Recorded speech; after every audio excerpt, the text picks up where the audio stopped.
Hey, Vince, how are you? Good to see you. Okay, this is just a little jump on, go live. Um, really wasn't planned, but I had some stuff ready. I thought, well, let's just go ahead and talk about it. Just go right in there, just jump on in. I'd done this whole live the other day, and I read all these stuff. It was 10 chapters of this book over there, Evading Babylon. And I had music playing behind it, right? One of the things that happened was I was on my phone and the music was like too loud, but I didn't know that until Guilty Crime came on and said, hey, we can't hear you because the music's too loud. I thought, oh my God. So I just had to kind of turn it down or whatever in the middle of this. So then I went back when it was over and I took the music out. But when I did that, it took out the first 2 chapters because I believe that's when it could really start hearing my voice. And that's what it was picking up, was just my voice. So I went ahead and put that part out. And I'll go back and reread chapter 19 and chapter 20, which will kind of be a little bit out of order, but, well, that's okay. That's just the way it is sometimes, right? That's right. So now today I decided, you know what? I've been wanting to talk about Jule Rowe for a long time because I don't know if y'all know this, but actually, Jule Rowe was the original Lord. She was the first person that Chad started spewing all this trash to about, we were married in a previous life, blah, blah, blah, blah, all of that stuff. She was the very first one. So I thought to myself, well, how many Lords were there? I kind of believe that Melanie Gibb thought she was going to be a Lord. There's a bunch of women. There's even people that, some of them said, well, okay, listen, he's very inappropriate with women. Even Jule Rowe says this, and something that she had stated about, that basically he kind of like, what's the word I want to use? Because we can't really use it on here. Maybe, he was just very inappropriate with her, right? Anyway, so this is kind of what I wanted to talk about today was Jule Rowe. Now, I went back and found a lot of old content on Jule Rowe, and it is shocking how crazy, I know there's people that believe in this, but I don't know how, because when you watch this and you see some of the things she's doing, it's like she's just making it up as she goes. It's like another delusional kind of okay, well, anyway, there you go. I'm just going to say it's just like this, I can't even describe it. It's so bad. It's just so bad, right? Because that she gets paid money. People pay money to go listen to her talk, to have these speeches. And she's doing all these things as she's having these speeches. And so people are following her as if this stuff is real, right? Of course, we know it's, again, just part of their delusion, right? And I will tell you this, when she first talks about him, and she talks about, oh no, he's innocent. I know they didn't do any of these things. But then see, as this evolves, she's talking about how she was fooled and all these other things. And there's just a lot of good information out there about her and the 180 change that she did about him. So what I'm going to do first is let's just do a little bit of reading, some information that I gathered here about him. Because, it kind of intrigued me about when they first met, right? Sorry about that. I had to come upstairs and do this because my husband's already went to bed, and I was like, I don't want to wake nobody up, being loud, talking, how that goes. So I'm just going to start talking about this for a second. So, Jule Rowe and Chad had both had pretty professional connections because they collaborated on a lot of projects, related to their spirituals. Their association ended whenever the legal matters started involving Daybell. So Julie is an author and a public speaker, and she focuses on topics as the spiritual and near-death experiences. She explores areas like personal revelations, prophecy, and the intersection of faith and the supernatural. Okay? That is basically both of them. It's the same thing. And then I'm telling you, this is how they kind of met and everything. Jule Rowe and Chad Daybell first met in 2014 February. They went to this LDS ABOW, which is the Latter-day Saints, another voice of warnings. Because in that faith, there's a lot of doomsday warnings and prepping and all this because of the camps that they need to build. And you need to bring your storage of food and all these things because that's kind of really big in this religion. Okay.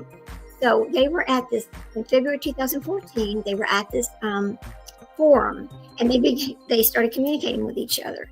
And then they had kind of the same spiritual beliefs, and they regarded a lot of they had the same kind of like, well, Chad says he has near-death experiences, but I believe those near-death experiences were actually somebody else's. He just borrowed them. Okay. So they were introduced through a mutual acquaintance, and they shared a lot of interest, and so they found common ground between them personally. Then they started discussing these prophetic visions, right? And they both claim to be visions, so visionaries, right? So, and then she goes and talking about the views of the afterlife and seeing beyond the veil. Okay, so their following conversations were always about this collaborative projects on those things, right? Okay. So one of the other things that happened here is the initial contact led to this publishing partnership. So they were, he's deciding he's going to publish books, and she's over here writing books already. So she let him publish some of her books. So that's this is between 2014 and 17 when this was happening. So their partnership resulted in several joint projects, including the publications and speaking engagements they attended with people who are interested in the prophetic teachings outside of the mainstream doctrine. Now, these ideas often centered around the imminent charismatic events and the spiritual preparedness, and it struck a chord with the audience seeking alternative interpretations of the Latter-day Saints. But we know that this was not really their teachings. In fact, it was very skewed to the left. And basically, they ended up getting excommunicated because of these things, right?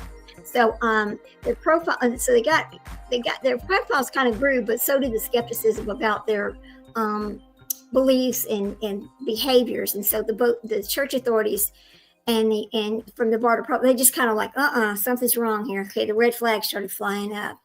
And then here's another thing they did. So both of them were from the Mormon faith, and they claimed to be clairvoyants and visions, and they all had the apocalyptic events, right? They resonated with a segment of the Mormon community. So a lot of the Mormon community, again, they talk about this all the time. So that's just part of their beliefs, to always be ready, from what I understand. Again, I'm not Mormon. I don't claim to be Mormon or Latter-day Saints. I've just learned a lot about it from reading these books and actually read the book itself. So they had a particular interest in the survivalist concepts, and that's what a lot of Chad's books are about, is survivalist concepts. They basically all are about the same thing with these preppers and end times and where the saints are going to go and the camps they set up and that kind of thing. All these books are basically about this. So, oh boy. Then here's we go. And so this a little bit, I know, just kind of, I don't remember all this stuff that I came across. So, and then one of the things that happened between Rowe and Daybell was they began to talk about all these things that became very controversial, right? They had unconventional teachings, and that diverged further into mainstream Latter-day Saints. Their emphasis on visions of disaster and unconventional prophecy drew both fascination and criticism. Yes, they were criticized a lot, and they should have been, because they were, again, teaching things that were not the LD. It was not their faith. It was not the teachings of the church. Most of the people that listened to them were all brought up in the church. They were Mormons. I mean, these people, they expected them to talk about things that were within the teachings of the church, not some oddball, whatever, right? So then after this, they kind of, as their influence grew, their activities caught the attention of the church leaders. And this is when it starts to get questionable, and the orthodoxy of their claims and the potential for their teachings to show confusion among the faithful. And it did. It very much did, right? And then the mounting controversy placed both Rowe and Daybell under increasing scrutiny, testing their strength of professional alliance and their personal trust. Okay, so the connection between them started to unravel in 2019, culminating. It started when Rowe was excommunicated from the church for her public assertions and practices perceived as contrary to the church's doctrine. All right, the situation intensified, and the media outlets began to investigate their backgrounds. It uncovered layers and layers of personal history and correspondence that fueled public curiosity. Their former collaborations and acquaintances that came forward within this, when they started being looked at, was very alarming. Okay, they were trying to defend themselves, but really you cannot defend this. Okay, you just cannot defend it, right? So he goes. So then the next thing that happened is, she did all these interviews and different things, and I'm going to show part of these interviews and different things because I think it's interesting to see how she goes from one thing to the other. It's such a huge jump, right? So they came forward with a lot of different things that happened within their relationship, and it was basically manipulation and emotional tolls on their family and the vulnerable followers, the people that followed them, not realizing they were being basically led into a cult, because that is what J. Bell basically is. It's a cult. So the discussions online and the forums and the communities were gathering. They were reflecting a sense of unease. Like people started debating the boundaries between personal revelation and the responsibilities of the church within the communities, right? So while some of these people distanced themselves, others doubled down on their support and convinced that the mounting criticism was a sign of persecution foretold in prophecy. So then it became, of course this is going to happen to them because the prophecies said so. I mean, they're going to be persecuted for their beliefs. I mean, this is what happens. It's been talked about forever. All right. So after that, Daybell and Rowe, they were just exposed. Everything started becoming exposed. The polarization underscored the profound impact their teachings had on the social fabric in certain religious circles. It rose difficult questions about the trust, authority, and the interpretation of the spiritual experiences. And rightly so. So as Daybell was embroiled in this criminal investigation, because now he's over here with Lori, right? And all these other things have happened.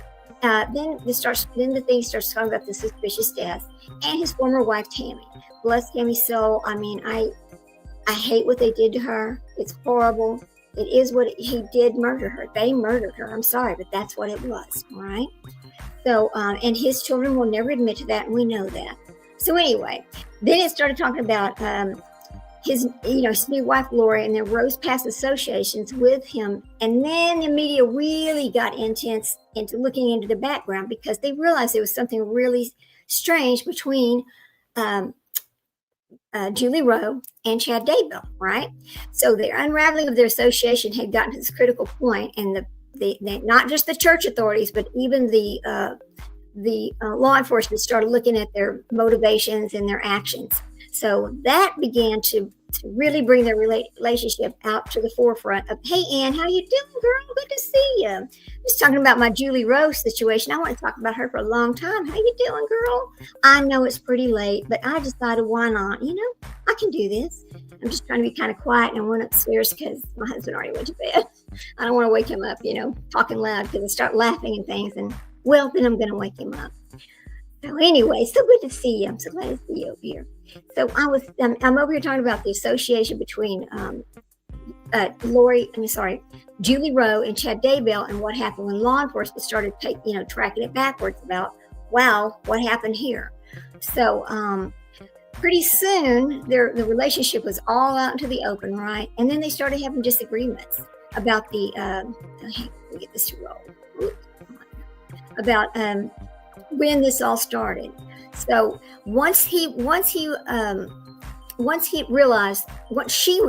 that he actually was involved in taking the lives of the children and all of this with Lori, at first she was like, no, he didn't do this, right? I have videos about this, but it just really made her look very bad.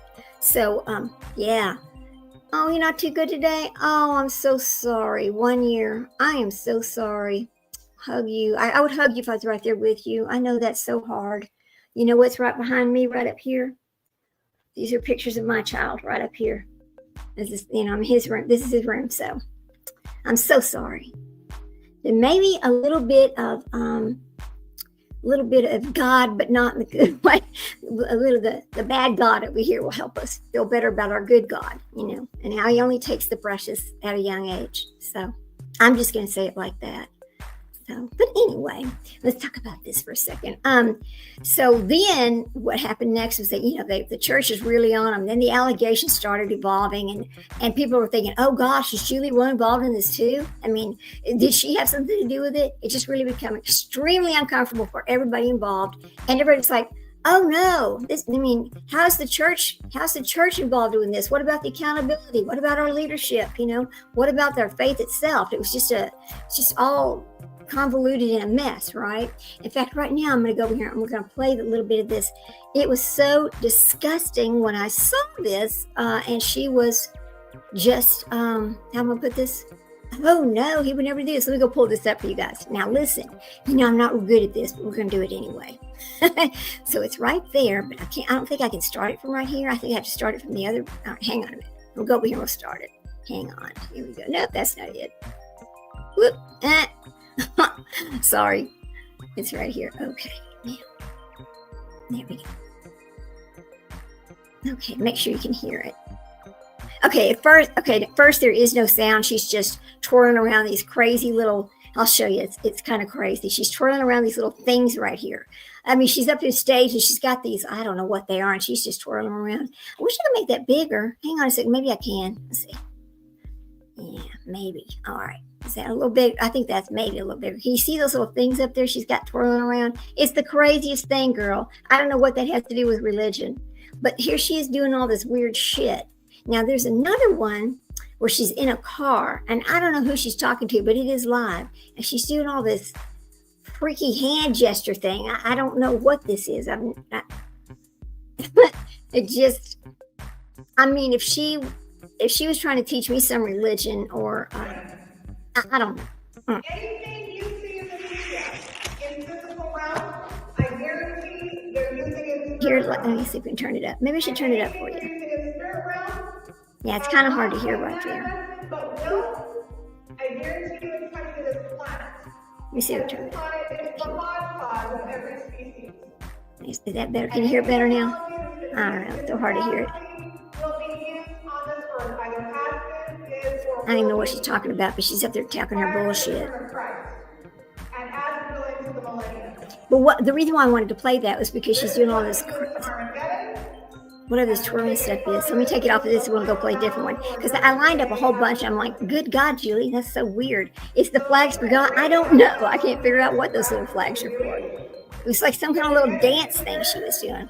Let's go pull up a different one. I was shocked. When I found these, I was like, you got to be kidding me.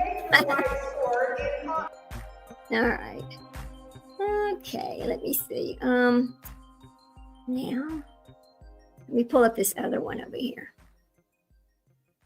How about this one? Jule Rowe says, okay, let me find the one where she talks about, oh no, Chad would never do this. Okay, listen, sorry. Oh, watch this one. Okay, we're going to watch this one. Started out with Jule Rowe. Listen to this crazy song. Turned on the light, and he was changed forever in an Please, words that is terrible. It's from the Assemblies of God. Judge away, for tomorrow you die.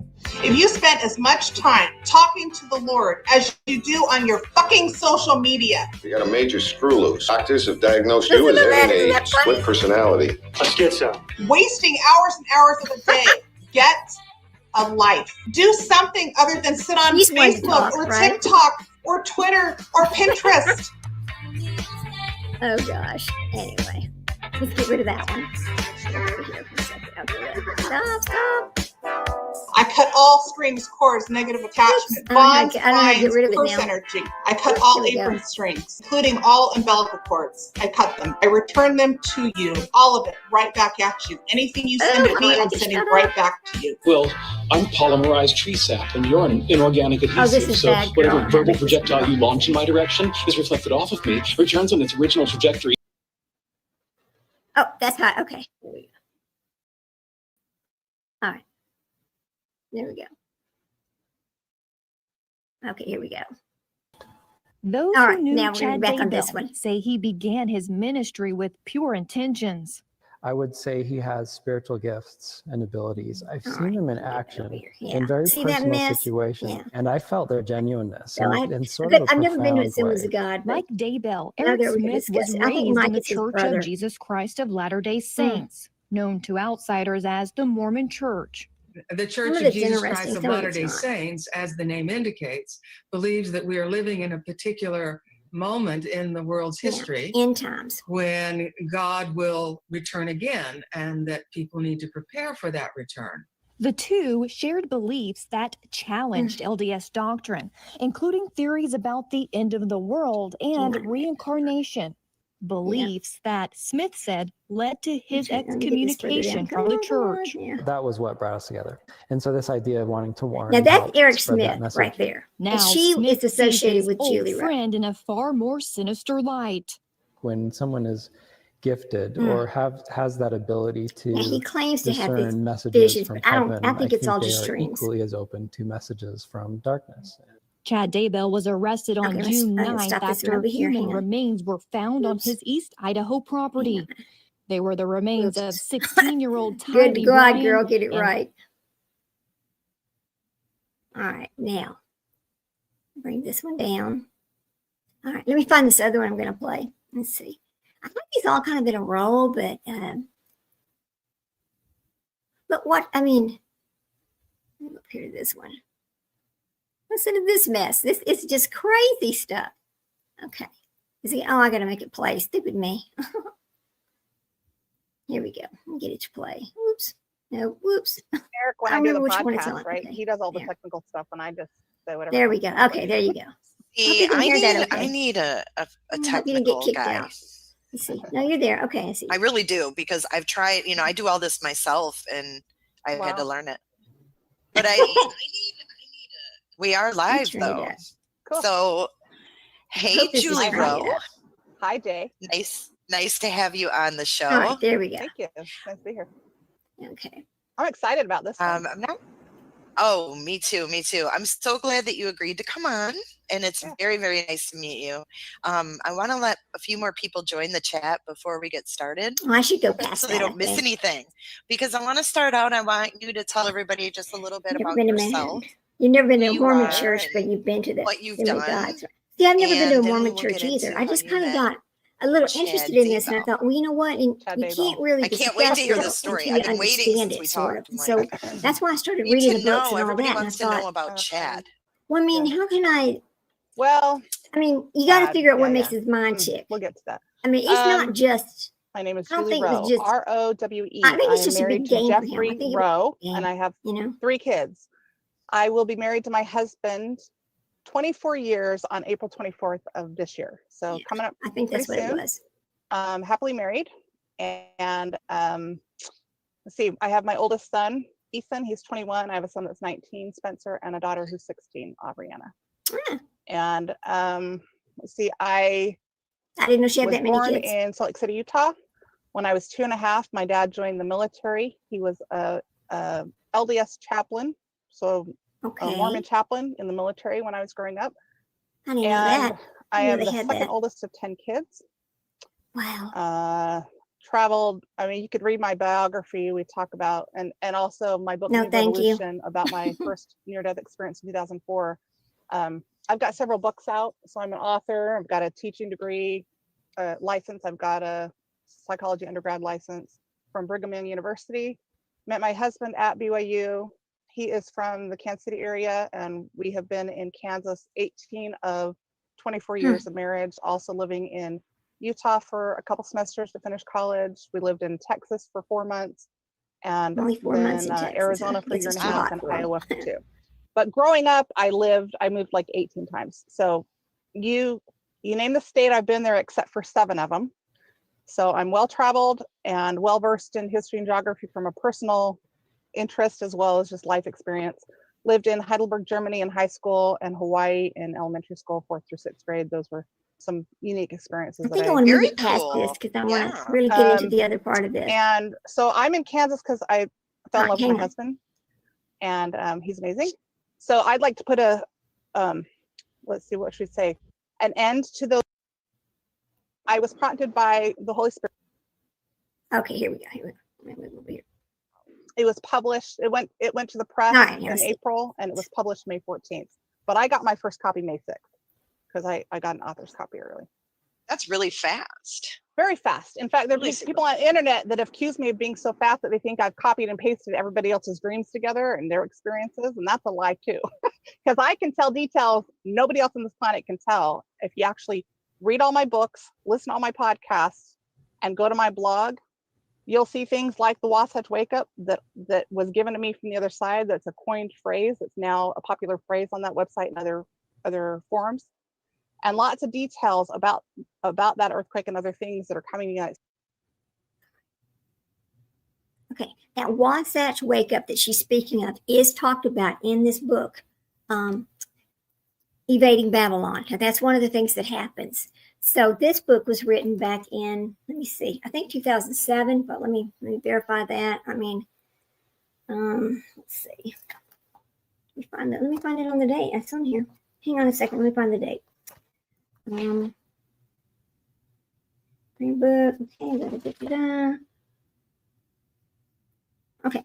It says 2012. I'm sorry. This was from 2012 that this book was done. So that Wasatch that she's speaking of is in this book, along with a few other things. And surprisingly enough, another thing that's in this book, Evading Babylon, you know, when Lori Vallow starts talking about the tears in her sentencing, the judge kind of corrects her. That is also talked about in this book. It's one of the, it's one of the, I can't remember who says it, but somebody in this book is talking about the tears, right? It's kind of interesting. So, not that it's a good book. I will say this: it's not a good book. It's not written extremely well.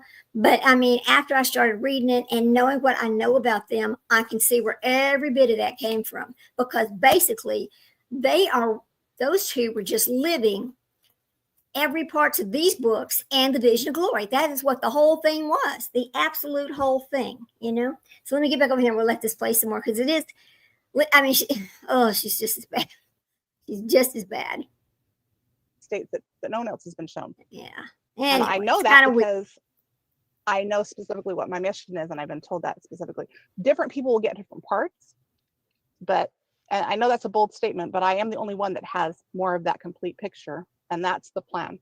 I'm to serve as a witness to the world of a lot of things regarding, you know, the world we live in. So I guess the Lord gave her a special Chad has his gifts, and he had seen some of it, but not as extensively.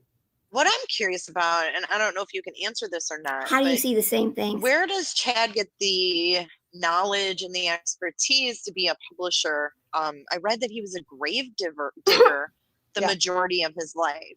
Yeah, so, in fact, when I wrote my first two books, he was working at Springville Cemetery as a cemetery sexton, and I would get visuals of him digging a grave, and I would be prompted to call him, like, to work on something on the book, and he'd be breathing hard because he was in the middle of digging a grave, and he'd kind of be awkward at first. The first couple times it happened, he'd try to hide it from me because I didn't know he worked as a cemetery sexton. He was trying to hide it from me, like, you know, all he did was his publishing company. And then I called him out because he didn't know my gifts. I called him out. I'm like, so what's your job? And then he started telling me a little bit more. I knew he worked at a cemetery, but I didn't know how much. And I didn't know that he actually dug the graves. But there would be times when I'd call him and he's like, you know, hold on just a second. I'm finishing. You can't make that up. I have to say, I've never met a gravedigger in my life. So yeah. So yeah, I mean, he worked in Ogden. How did he get in then? He worked in Ogden at the newspaper there as an editor, and his first books before he did his own publishing company were at Cedar Fort. Cedar Fort in Utah published several of his books before he published them. This one was. Let me see. He was one of their editors for a while, and they had a falling out, and then Chad started his own publishing company. And he actually hadn't been a publisher very long before I had mine. It was this was Spring Creek published this 3 years. Well, so it was self-published. From the time he exactly started his company until he was fairly new to it. Yeah. How many books did he publish for you? I'd have to add them up. Well, I have was that many? A Greater Tomorrow, The Time Is Now, From Tragedy to Destiny, and then I started doing podcasts on the Jule Rowe Show on YouTube in I think it was the Jule Rowe Show. I can't remember. And he published the first podcast book for me. So 4 books. Oh no, and also he published my biography, which he titled Rise Above the Flames. I've taken his energy out. From Tragedy to Destiny is an overview, kind of compilation of my first 2 books to a general audience instead of like an LDS audience. written for like general population, and it was called From Tragedy to Destiny. And I have just now re-released that under the new title of New Revolution. Okay. And we've changed the I will not be reading that book. And I added about 30 pages of some original documents that I wanted in the first book, but was told it wasn't time and to wait until after I had stopped working with Chad. Okay, yeah, okay. And so New Revolution's out. And then my biography, he titled Rising Above the Flames. I wrote that with Eric Smith. He's the one that I do the podcast on the Eyes Open with, as well as Jule Rowe show. And Eric wrote my biography. I listened a little bit. That's good. Yeah, Eric's great. I met Eric. It's a long story. Okay, I met Eric. hold on a second. He emailed me. He had read my books and he emailed me. And Eric's a mapper, a geoscientist, and felt like he had a good heart. Kind of like passive aggressive. Yeah.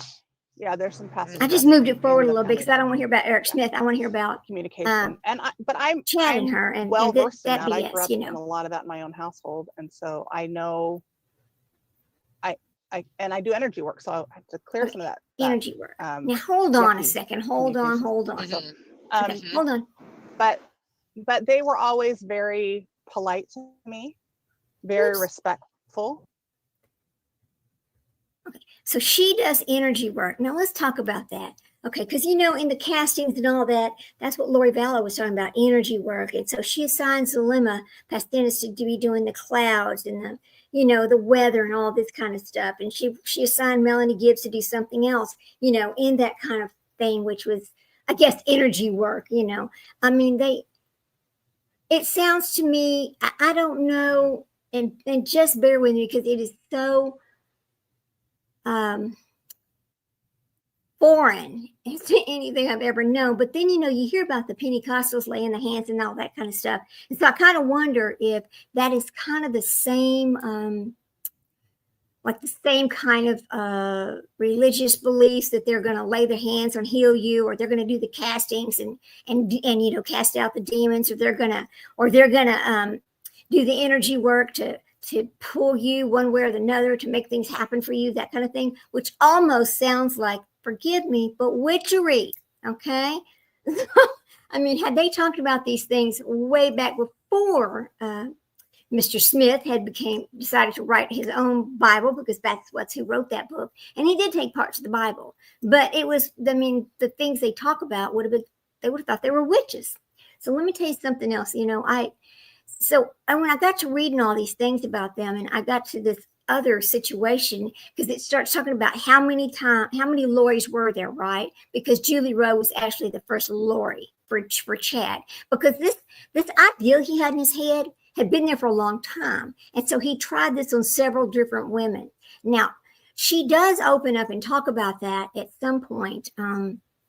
It's just kind of strange, but then she jumps over to a whole different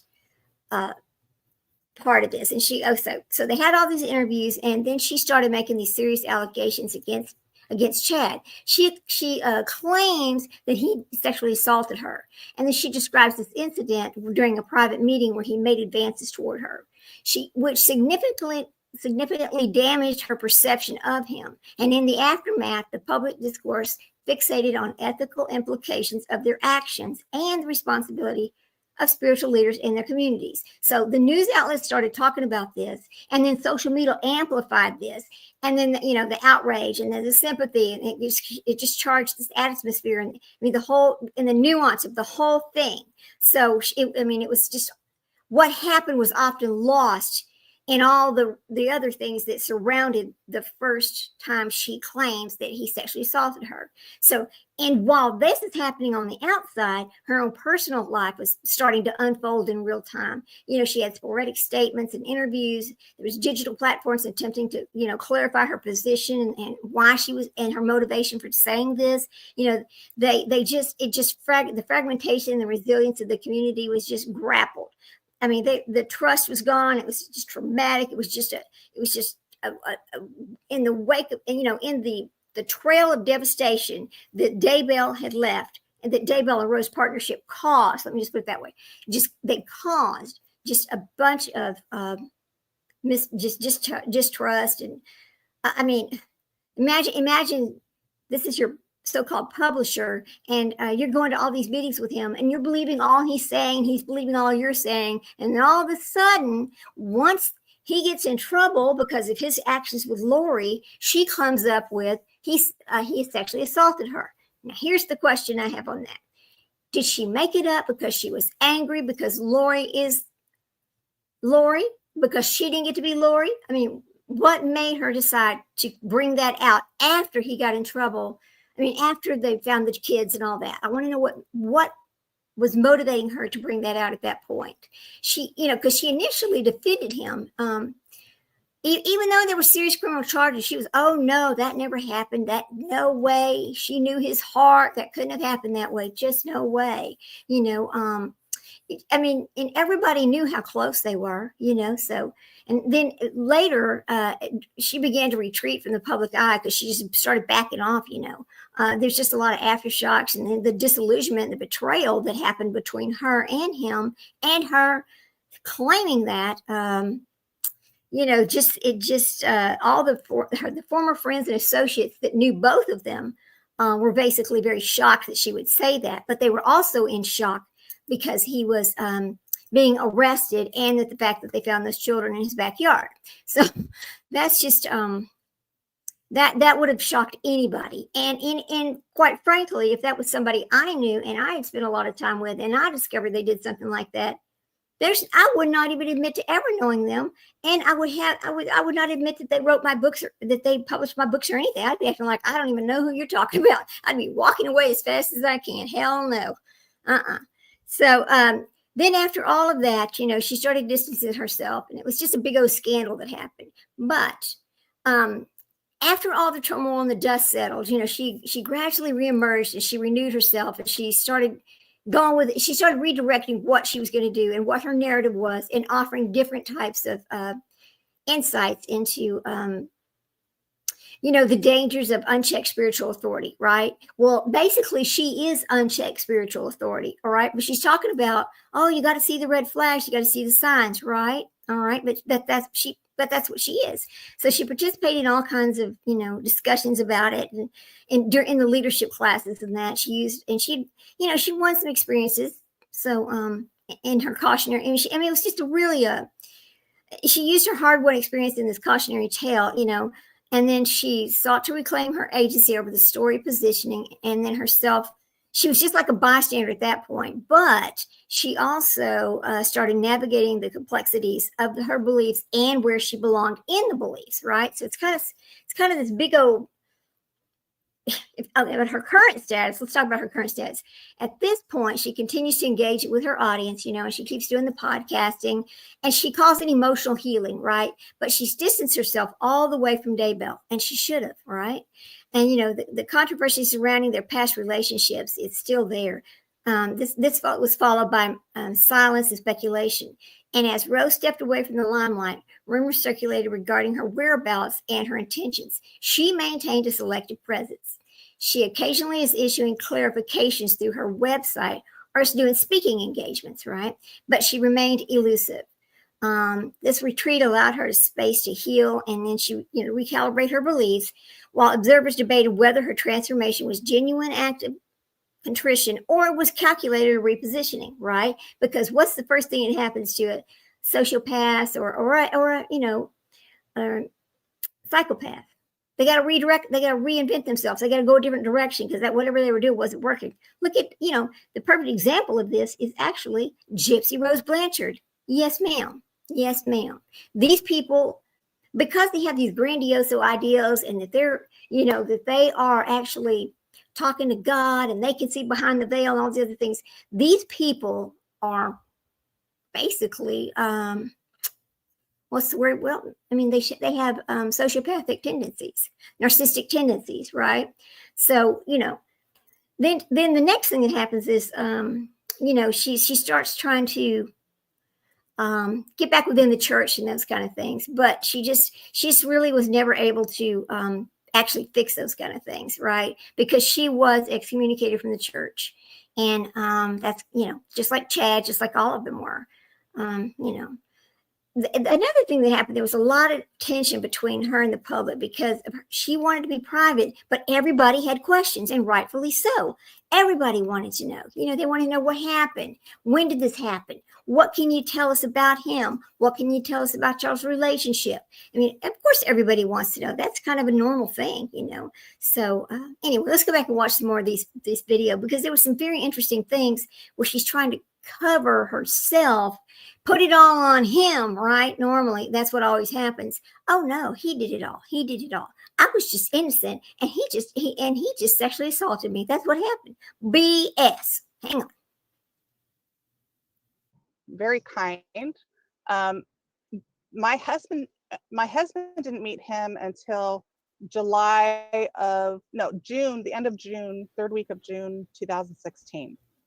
My husband and I and our 3 kids took a family trip out to Utah. I had some work to do out there, and we came all together to visit some family and friends.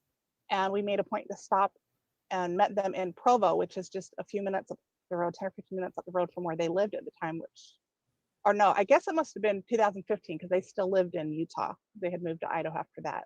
So we met them. They lived in Springville, Utah. And the first time I met them in 14, I didn't go to their house, but a year later in 15, that's when we went to their house. And we hung out with them for several hours, our family and their family. We went out to dinner. I'm trying to think. I know at least one of the times, or 2 of the times I went to dinner with them, we were at the Brick Oven. I think we went to the Brick Oven in Provo, Utah. And it was great. I mean, a little bit awkward because it's the first time my husband was meeting them, but.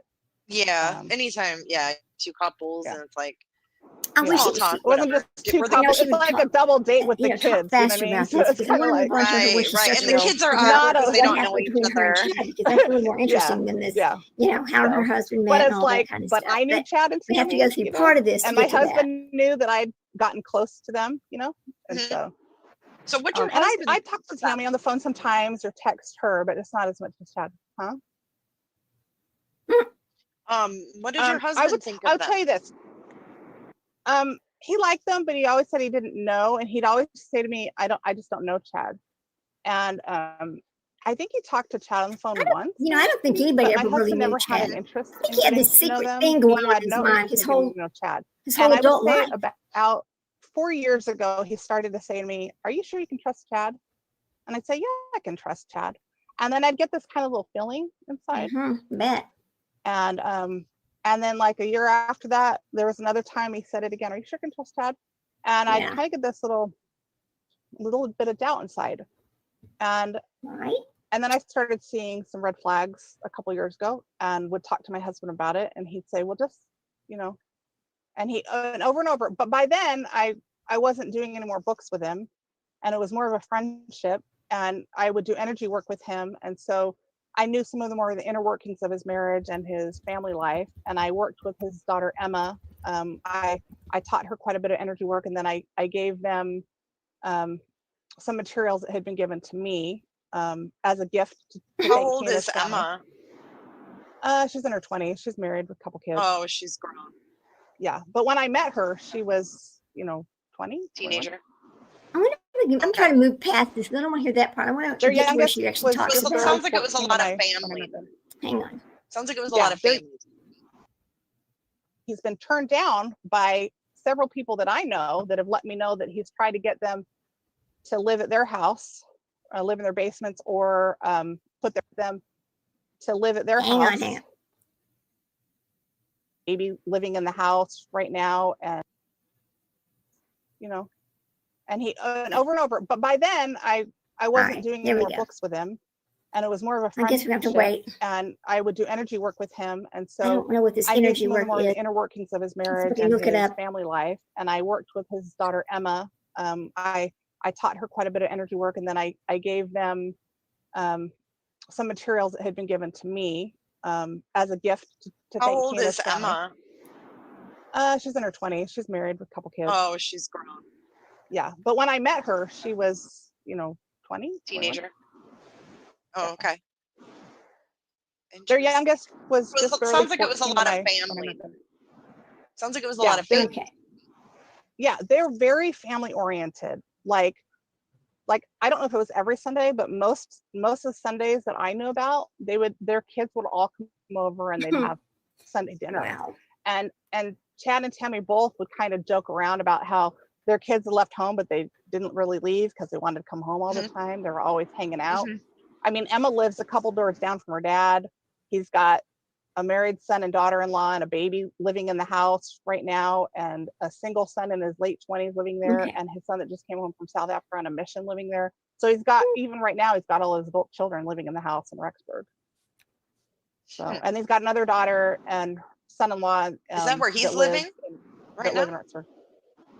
Yes, that's what I understand. He's living there and he's looking at trying to get a manufactured home. I know that from my contacts in Idaho and some of the people that so this I've is been after talking they found the kids and stuff that are kind of my inside. Any idea what that would be? What would he want with a manufactured home? Is he? Well, because his house is full, but he doesn't want to live there because that's where Tammy died. This is what I'm guessing. And he's been turned down. That's where Tammy was murdered. People that I know that have let me know that he's tried to get them to live at their house, live in their basements, or put their houses up for bond to get Lori out of jail. Can you imagine? I'd venture to say his friend list is getting shorter, and he's gone around. I was told this by God over a year ago, but I now have confirmation from several people that Chad Daybell spent the better part of last year going around bad talking me and saying I had turned dark. And that when I went public with my story saying that Chad and I had had a falling out, that he is telling people that the reason we had a falling out is because I'm controlling and I've gone dark. and Can you explain what he would mean by going dark? What that would mean to Chad Daybell? Being possessed or agreeing to work for the dark side. So I'd like people to get a close look that's at a pretty me. heavy accusation. Look in my eyes. You can tell light in somebody's eyes and face. It's a pretty good indication, if they have some energy they need to clear. And people just have to decide for themselves who I work for. I feel like I see that when we see these these cases we cover, these murderers, their eyes actually look black. Yeah. Yes, they really. There's a dullness to it, and they will look darker, like black, and it is dark black energy, like shark eyes. That's kind of how I describe that's it what when I call see those black those shark mug eyes. shots and things like that. It's just they look like shark eyes. They're empty. Right. They're empty. Right. You don't look empty. We have to do that for fair use. But anyway, think about all these people that we know who have those black shark eyes. Letitia Stouch has them, right? Chad Daybell has them. Kohlberger has them. Adam Montgomery has them, and the list goes on. The Watts dude has them. When you look at these people, the first thing you see are their dark black shark eyes. There's no life in them. They're just dead-looking black eyes. I mean, that's the only way I can explain it, But let me tell you what it says energy healing, or this energy work that she's talking about is. I want to read this to you. I don't know if you ever looked at this or not, but it's a holistic practice involving manipulation of a person's energy field for healing. It's not explicitly prohibited within the church, but it's often approached with a caution and can be a private practice within the community. Some members integrate energy healing with their faith, while others may keep it separate due to concerns about the aligning with the church teachings. So what does that tell us? Does it tell us that that it is okay or not okay? I'm not sure. Hey, Jenny, how you doing, girl? So good to see you. Hey, everyone. What are we watching? Okay, what are we watching? We are watching, we're doing Jule Rowe. We're talking about her a little bit, and how she met Chad and what went on between them, and when she decided to start claiming that he had sexually assaulted her. So this is her interview with I don't know who she's talking to, but this is her interview, and they're talking about her relationship with Chad. But I'm trying to get to the point where there's one of these, because I've got a whole bunch of these that I pulled aside, where it starts talking about she starts trashing him really bad, So I'm trying to move it. I need to move it forward. Hang on a second. Let me go find let me go get this other one. I have a whole bunch of them that I pulled in what's called a collection, and it stacks them. It kind of stacks them over there on YouTube. But what I don't know, oh boy, is that? I did not know that girl. I had no idea. I never seen her before. Let's go. Hang on, guys. Let me fix this. Okay. No, we want to get rid of that one. Nope. Stop. Here we go. Let me get this other one over here. Here we go. Let's listen to this one. Hello, I am with Anna. Now this, wait a minute. That's all we'll say. Anna is not going to be on video today. For good reason. She wants to remain anonymous or a little bit anonymous. This is the friend of somebody else. Okay, hang on a minute. Now listen to this. This is called, here's an interview. No, here we go. Groomed by Jule Rowe. Listen to this one. Welcome to Eyes Open. Now this is Eric Smith right December here. 26, 2019. And he's going to start talking about being groomed by Jule Rowe. Visionary woman. For those that don't know, Chad Visionary woman. Right. has been my publisher. 4 books. I'm just going to tell y'all, I don't believe they see anything. I believe all of that is Eric, but, something else. Yeah, it is interesting Chad about the dark black eye. Go friend. look at them. You'll see it in their pictures. When you see pictures of them. First contacted me dead. Online. No brightness. On a website, a prepper website called Avow, Another Voice of Warning. In February, I think it was February of 2014. I had only seen him in vision and he had seen me in vision. We didn't meet in person until July of 2014 when I met he and his wife, Tammy, and their children. I knew him very well. In fact, we talked on the phone every day while we were writing that book. I wrote it and he would edit it and we would work together on it because he had seen similar things related to the future. And we talked about foreign troops invading and all kinds of stuff. My angels on the other side of the veil told me that Tammy would at some point in time listen to this. pass to the other side. He came to me later because he's visionary also, and he had been given some insight from the light side on the other side of the veil that his wife was going to pass. We talked about it extensively. You mean he's going to murder her? Let's get that straight. I did energy work with him to try to help him clear the emotions that he was feeling. He was grieving terribly at the news the light side was giving him in 2014, 15, and 16 with a lot of bad press. Yeah, I heard Chad that too, was right there by my side every day. Do you think it's possible that Chad and his new wife, Lori, are innocent of any foul play? All these accusations. Not only is it possible, I know he is. Okay. I know Chad Daybell's heart. I know him. Chad and I talked. I knew he had met Lori. I knew they were friends. Last time I talked to Chad was 3 weeks before Tammy died. Tammy died. He says, the report says he called in around 6 a.m. The police or whoever, I don't know because my sources are secondhand, that apparently Tammy died in her sleep at 2 a.m. Chad woke up and found her on the floor. He called 911 and he was calm. Now, anybody that knows Chad knows he's calm, and anybody that knows Chad knows he's visionary, and he saw it coming. I scanned Chad's energy. His heart was broken. He couldn't believe that it had happened like that. Wow. He and I talked over 3 years ago. Right, sure. 2.5, 3 years ago. We had both seen her in a car accident. We thought maybe she was going to go a year ago in a car accident. Hold on to that, what she just said. It seemed so constant that we both kept seeing this vision. I asked him 3 weeks before she died, Chad, are you still seeing Tammy dying? And he said, yes, but I don't know how. And I don't remember what else he said about it other than I said, I had been asking too. And then my angel said, yes, she's going to go. She's almost graduated from mortality. I do know that my angels tell me that Chad Daybell is being falsely accused of a suspicious death of his wife. I do know that if there's foul play involved, which I don't believe there is, it was not Chad. I do know that Tammy got held up by gunpoint a week to a week and a half before she died by a man in black. And I know Chad had nothing to do with it. Those 2 kids, Lori Vallow's 2 kids, I see them. The 7-year-old is laughing. He's having a good time. The 17-year-old is watching over him wherever they are. She's been babysitting him. They're in a safe place. Right now, Chad Daybell needs friends, and he may not want a friend like me, but I want him to hear me if he listens to this. I am a true friend, no matter what has or hasn't happened, and I believe that he has a good heart. I would like to just personally ask you to put all judgment aside until the facts come out.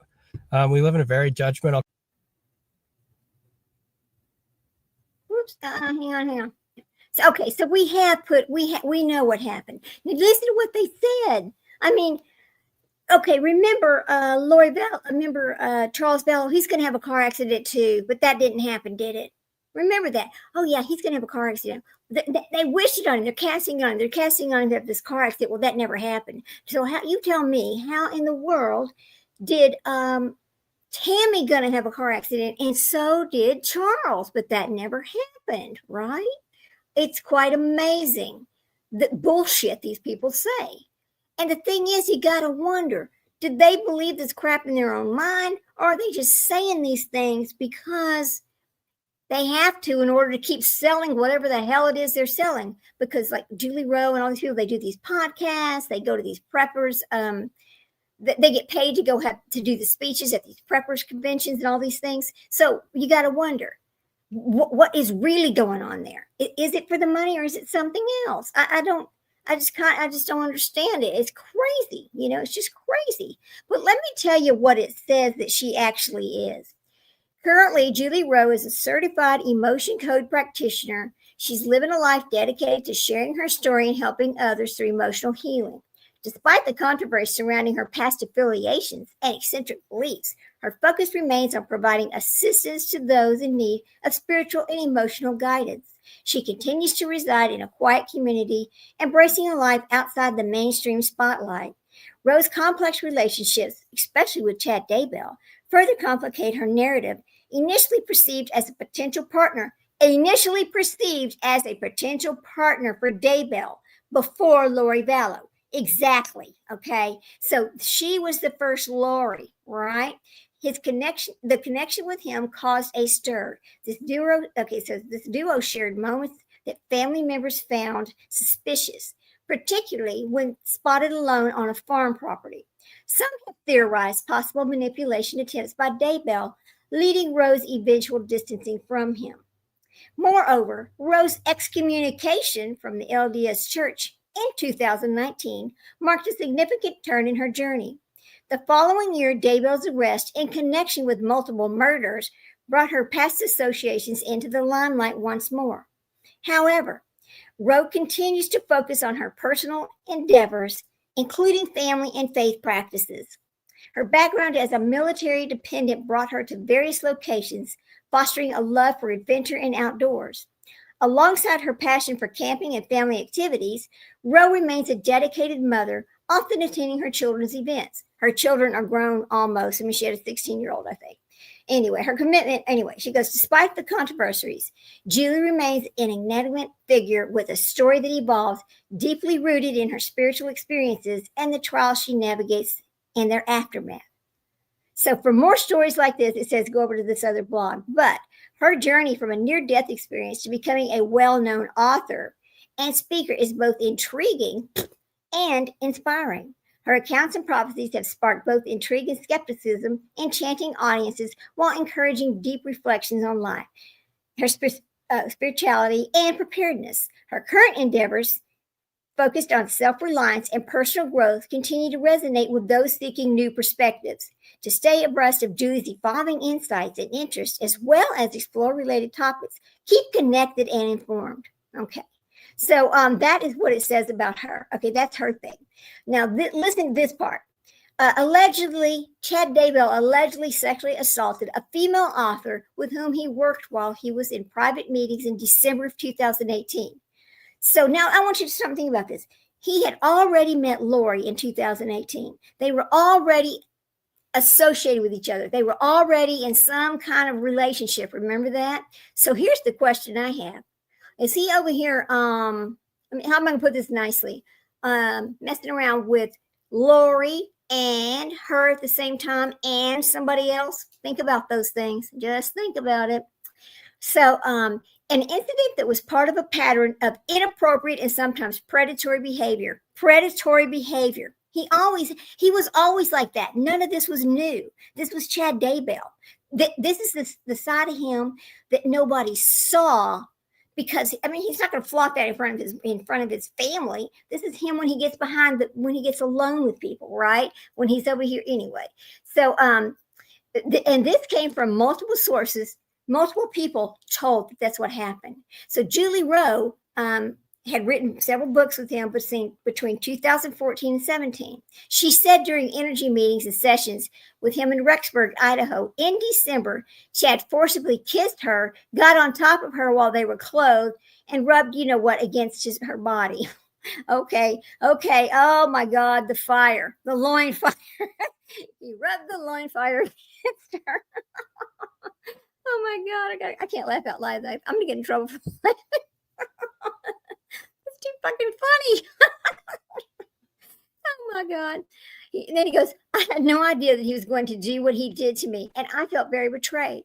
Rowe told, so in this incident, when she hadn't spoken about it publicly before. So this is the first time she told this, She felt abused and manipulated. I felt betrayed. It was just awful, she said. Oh, I guess there was no heat down there in that loin fire. I don't know. So she did not report this. She never reported this, right? She never reported this until he gets arrested. And then she starts talking about it. Why? Why didn't she report it beforehand? Right? So it goes, this was confirmed with 2 other people that Rowe had shared her account of what happened at the time she said it occurred. These individuals were members of her security team and Eric Smith, an Idaho-based author. So I listened to this. Now, I found this very interesting. Now, I know this is about Jule Rowe, but this also is about Chad Daybell because they are so intertwined together before the Lori thing happened, right?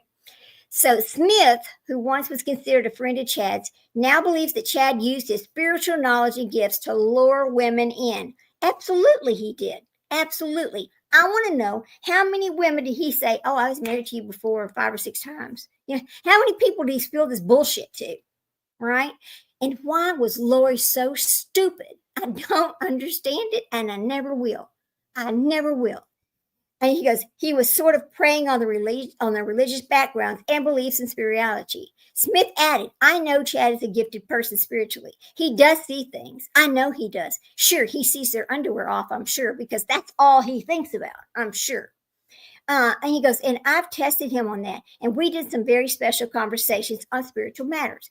But when you start to use those gifts to take advantage of people, I think that's pretty sick. And I think you've crossed the line there. Well, God, he's done it his whole life. His whole life. The member of Rowe's security team who asked that their names not be published said they witnessed this of Chad. Okay. They witnessed him manipulate women at the 5 or 6 conferences he attended. Chad was using this doctrine to groom women to get them to do something that normally they wouldn't do. The security team member said, or in other words, give up their creative power to him for his own gain. He was no longer following the creator's plan of agency, but he was trying to get women to do things that would give him more power. Well, of course he was, of course he was. And it was a cult personality. Then it goes, Chad rose to prominence as an author and publisher after writing fictional books for largely Mormon audiences. Fictional books, right? Including the ones that depicted the life of an apocalyptic United States before the second coming of Jesus Christ. Hello. Yes, he did. Evading Babylon, right here. A cruddy-ass book that I just finished. Okay, listen. You weren't in here when I first told this. Listen to this, G. Okay, so I read this book, and there was music playing behind it, but I didn't know it was very loud. So then Guilty of Crime comes on, and she goes, hey, listen, I'm trying to listen, but the music's too loud. So I went and turned it down, right? So then I went and redid.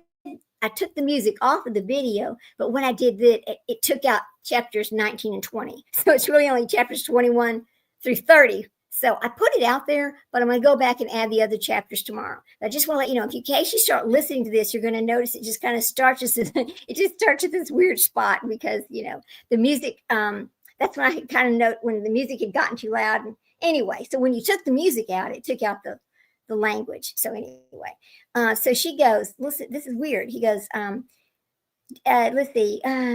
So he wrote these apocalyptic books. Lisa, a woman from Utah who asked not to use her real name, said that she met Chad in 2007 or 2008 after reading several of his books and helped organize speaking events for him to help him sell the books. Now, that's the same thing Lori did. Remember, she would go to these conferences and she would sit at his table and help him sell books. Exact same manipulation. When I first met him, I didn't suspect anything. We were selling his books, and he was happy to get the money. I like his writing style. Other people did too. Women would ask him for advice, and I don't know if men did, but I know women would ask him for his advice because they felt he had some insight. Maybe they didn't.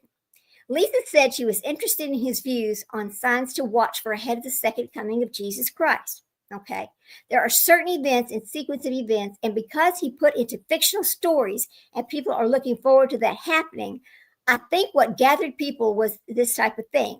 They're looking for some types of clues or information about getting closer to the second coming. This is what this lady's talking about.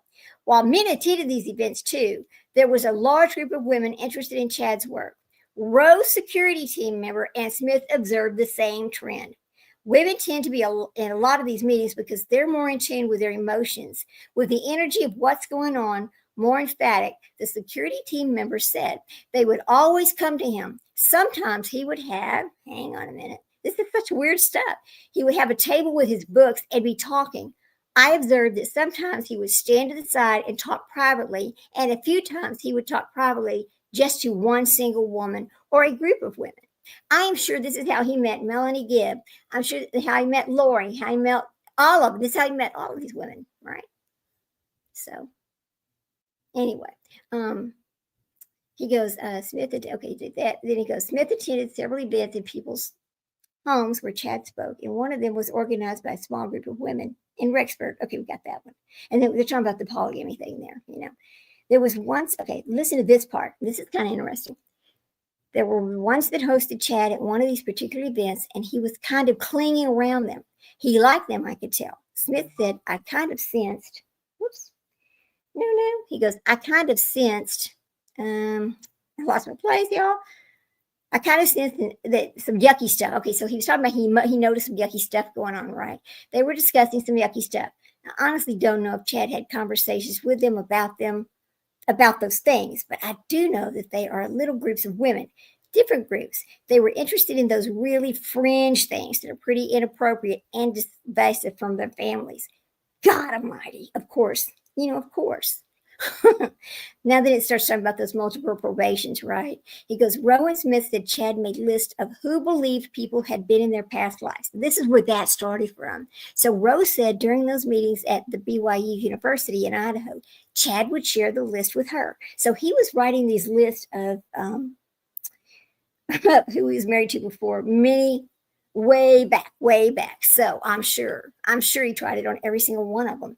Every time I'd see him a month later, there would be like more and more people on this list. He would try to use my gifts to ask questions to see if I would confirm for him what he was being told. Okay, so you got to understand, as far as I'm concerned, and I could be completely wrong, I don't know, but it seems to me like these two, and Lori, would start discussing all these things, and it was like they just, whatever came to their mind, they just said it. And then they would, I don't know, the whole thing is damn crazy. And you cannot, I will never believe that they both still believe this shit. Never. No. In addition to mapping people's past lives, it's called mapping their past lives. Chad was also assigning people numbers related to their estate level, okay, or ascension level, or whether their spirit was light or dark. So Chad was doing this way back in 2007, 2008, 2009. This was not new with just Lori. Doesn't she realize how used she was? I don't think Lori will ever realize how he used her, So he was, so whether their spirit was light or dark, Rowe said. In October 30th of 2018, from Chad to Lori, Chad ranked Lori's family, including her husband, Charles Vallow, and children, and Colby. Ron said Chad had sent her a similar list ranking her own family members. But Rose said she was disturbed by Chad's list, believing it was not his place to judge people in that way. Her husband expressed his concerns too. I was really disturbed that he was ranking people in the church and people in his own ward. Yeah, that is disturbing. But the other people seem to be fascinated about Chad's views on their past lives, which are also called multiple probations. Okay. Smith helped organize 2 speaking engagements for Chad at homes in Rexburg and said people were expressly interested when Chad told them they had been a famous person like Joan of Arc in the past life. Okay, so who the hell was I in my past life? Please tell me, Chad Daybell, because I want to know. I mean, I would say if I was going to talk about this, I would say, well, I was a man in my past life. I must have been, right? So I had to come back and be a woman because I must have been mean to women. I don't know. I'm just guessing, you know. if you learn lessons every time you come back, that's what would make sense, okay? So he was self-appointed. He is a self-appointed prophet, absolutely. So if you go back to that book that he wrote, the apocalyptic, oh no, what was it called? He wrote this book about priesthood, the Aaronic priesthood, right? And again, he took parts from the Bible, parts from other people's books, and he made up this book, right? And I have the book, and I'll be happy to read some more of it with y'all if you want me to, because it's another crazily written book. And he wrote it, he dedicated it to his 3 boys, right? But basically in this book, it talks about as they go out and they do their missions and they raise up in the church, right? The Machelsic, okay, it also talks about the Machelsics. I know you've heard, oh God, it's hard to explain that part because I don't have the book in front of me, but as they raise up, that's how they are ordained into being priests or the prophets, right? But then he moves this into the church of the firstborn. I don't know if you've ever heard me talk about this before, but there's no way you can be walking the earth and be in the church of the firstborn, because that is actually after you ascend into heaven. This is my understanding of it. When you ascend into heaven and you're a member of that church group up there, that is the firstborn, because you've been born back into the heavens, you know, with God. That's the only way I can explain that, right? It sounds a little bit odd, but yeah, I'll bring that book up and we'll read it one day. Anyway, so he was self-appointed prophet or something to these people. He would make appointments to go over to their homes and present their little life history to them. They'd be pretty cool, right? You know who you were, and you would know who you lived and where you came from and what you did. That's pretty appealing to people. I could count on 2 hands, probably, people that I know personally that he did that to, including me. Okay, now listen, Eric, you're a smart guy. You gotta know he was making this shit up as he went. You just gotta know it, all right? Chad's soft-spoken, humble demeanor was also part of his appeal. The security team, okay, so they're talking about how soft-spoken he was. Yeah, I get it, right? Because he was always very careful, and he used the awkwardness and the social awkwardness to his advantage to kind of dupe people. Yeah, he's been duping people his entire life. He even had the persona of being a little bit overweight with a bad haircut and dressed kind of, you know, socially awkward. You know, frumpy. Yeah, frumpy. That's right. At the bigger conferences, women approached Chad to ask about their past lives. And the security team, okay, so Jule Rowe's security team is talking about this to other people, and that's where this is coming from. So these women would want to know things, and he put himself out there like he could see things. So they would say, well, who was I? Having multiple lives is not a new doctrine, he said. There's more religions that believe in a lot, and lots of people believe in it. It's not uncommon. What's uncommon is what Chad did with it. Absolutely, because it's all lies, okay? It was all lies. Okay, so here he's always looking for someone. Now, this is the other part. At one of these events in St. George, in the fall of 2018, that Chad met Lori, a married mother of 3 from Arizona. Chad told Lori that they'd been married in a past life. According to this is when Melanie Gibbs was talking about how they met, right? Lisa said that Lori started helping sell books, okay, just like the first person. She started helping him sell his books at the events, where Lisa also had a booth. Okay, remember, Lisa was the first one. Lori was really flirty with him.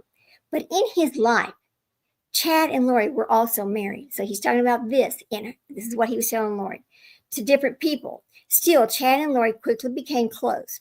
Gibb told East Idaho News, credit East Idaho News here, and one of the 3 cell phones Lori used was just for Chad. Rose said that Chad also asked her to call him on the separate phone, something she found odd, right? Because you know what? He didn't want Tammy knowing these people he was talking to. Lisa traveled from Utah to attend the Mesa, Arizona Prepping a People conference, where Chad was speaking the weekend before Thanksgiving. To save money on hotel rooms, Lori offered to let Lisa, Chad, and Melanie and others stay overnight at her home. So she just had a bed and breakfast over there, I guess, while her husband and children were out of town. Oh, boy. She had a brothel going, right? Just joking. Lisa said the group of all women and Chad made cookies and talked the night before the conference. So this was November 16th and 17th, right?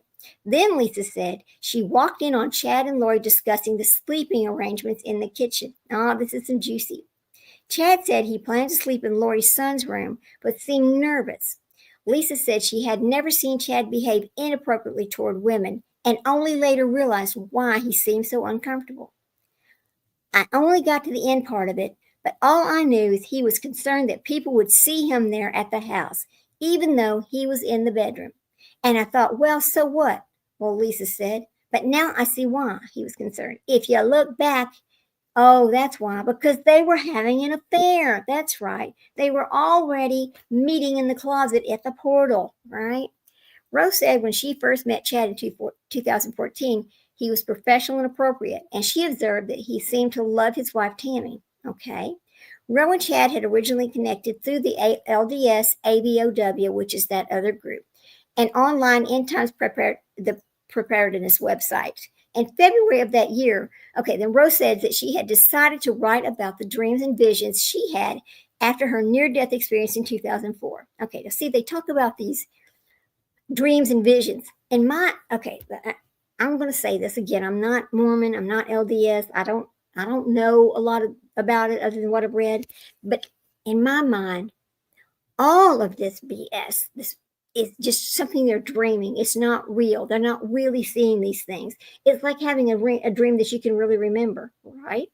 That's what I think it is. I don't think any of these people are seeing something in the future. I just don't believe that, right?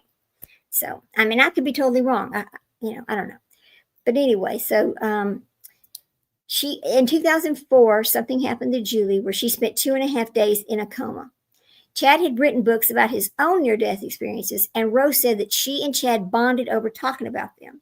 She said she trusted Chad and became close with Tammy as well as, from 2014 to 2018. But now listen to this. Something happens in 2018.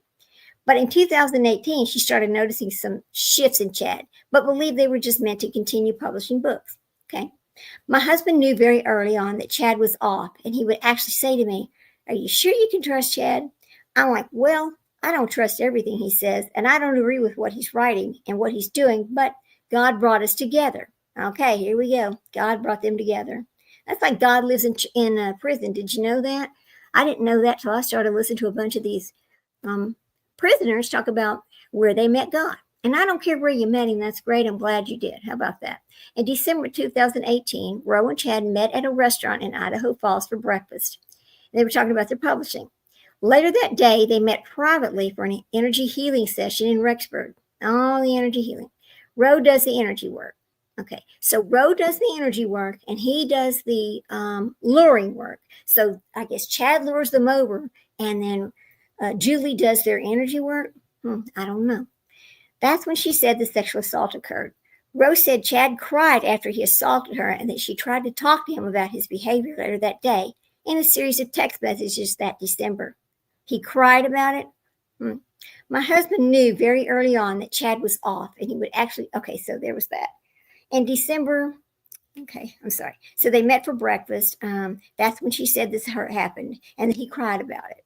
After the alleged sexual misconduct, Rose said she came to believe that Chad had been grooming her and using discussions about spiritual beliefs to get close to her and use her. And that's absolutely true. Then, Rose said, she confronted Chad about the alleged misconduct in several text messages. In February, I confronted him on what he had done to me in December and what he had been doing to me all along when I finally woke up to the fact that he was using me and using my gifts. It was unfathomable to me that he would use me like that. And when I confronted him on his patriarchal energy, patriarchal, remember those words, the patriarchal blessing, right? Okay, that's also talked about in that Arianic priesthood book. Okay, so he sent a text back and said, "Wow, you really know how to burn bridges. I can't believe you. You don't know me at all." This is his response to it. And then in the December meeting, wrote that she hadn't seen him again until December. Rowe was working on her podcast biography, Rising Above the Flames, and growing her nonprofit organization, the Greater Tomorrow Relief Fund. Okay, this Greater Tomorrow Relief Fund, that's another money grab for her, basically, okay? All of this shit is just money grabs for them. They play on the minds of that faith who want so badly to know the information first about when Jesus is coming back that they prey on these people. They use these people and they sell these people this big dream about all of this that is just not true, right? Oh, God, it's so horrible. So then she goes, she's talking about these publishing rights, right? After she wrote him a handwritten letter in the summer of 2019, she said Chad called her in the fall and said something that disturbed her. 3 weeks before Tammy dies, he says to me, he was in this frustrated voice, my plan can't move forward until Tammy's dead. Okay, 3 weeks before. To Jule Rowe, he says this. Or until Tammy dies. Rowe says, explaining she believes Chad was referring to his life plan or the plan that God had for him. I was disheartened. I was very disturbed by that. And then on October 19th, Tammy was found dead, of course, in the couple's home in Rexburg. Chad and Lori wed weeks later. I mean, can you imagine? What was it, 2 or 3 weeks later, they're off in Hawaii getting married. The kids are in the damn backyard like trash. And they're over there dancing around on the beach. And she's using her dead husband's credit card to buy this shit. What is wrong with her? I cannot. It's like she has no, she feels no guilt at all. Just total sociopath, actually. She reminds me of a sociopath. I mean, she's got all these little markers of it. And I believe that she had Munchausen's. I really do. I've always said that I believe she was making Tylee sick. I do believe that. Anyway, so then while Tammy's death was ruled to be of natural causes, her body was exhumed and the results of the autopsy were still pending, according to authorities. Chad and Lori are now, okay, this is a while back when this is written. So Chad and Lori were now under investigation by the Idaho Attorney General's office for conspiracy, attempted murder, and murder. Neither Chad nor Lori have been charged with any crime in connection to Tammy's death, and they both deny any wrongdoings. Both Chad and Lori were, they had this $1 million bail, right? And then it talks about, I'm just reading this to you guys. And it talks about in September, Lori faced the felony charges about for concealing or altering human remains found on his property, right? Chad and Lori have pled not guilty, right? I'm kind of going down this for a little bit. Those who knew Chad are struggling to reconcile that the person who has been accused of these crimes was the person they knew. But they were signs, Rose said. This is when Julie starts talking about the signs. When I think of somebody who's predatory towards women, and I think of how Chad has fit that, I look at all the women who believed that he was working. Okay, so like all these people believed exactly what he was telling them. Smith said he's now being ostracized by some in his family because he was once friends with Chad. It's unfortunate how many lives can be affected by one choice. It just makes me wonder if Chad just had unfulfilled desires and mixed that with the gifts and the position and status of his ability to appeal to those people. And it just created this perfect firestorm of a scandal. Yeah, right. Okay. Yeah, it did. Because guess what? It's all made up bullshit, right? God. I mean, why does it take so long for people to understand this? That's what I want to know, Let me go back and we're going to get this other thing. I found a bunch of little, hang on a second, guys. Let me see. So we know that she was groomed. Let's see. But listen to this here. Now this is about, okay, hang on. Me that Chad Dable is being falsely accused of. She's talking about this again. A suspicious death of his wife. Mm-hmm. I do know that if there's foul play involved, which I don't believe there is, it was not Chad. Oh, hang on a second. You know what? Do know I was trying to go past this Tammy got held up by gunpoint a week to a week and a half before she died. Okay. Stuff like that. So now this is the big girl on fire. And then you're like, okay, well, now what? What do we do now? This is Jule Rowe's book, her and autobiography. She wrote. All in the middle of all that, all these new spiritual insights were starting to happen to me and my husband, and we started seeing things completely different than we had ever seen before. It wasn't anything Julie was doing. It wasn't anything that anybody else is doing. It's just we were being taught. We were being taught by Heavenly Father, like, no, pay attention to this. This is something that can help you, or, you know, just your own personal journey. Right.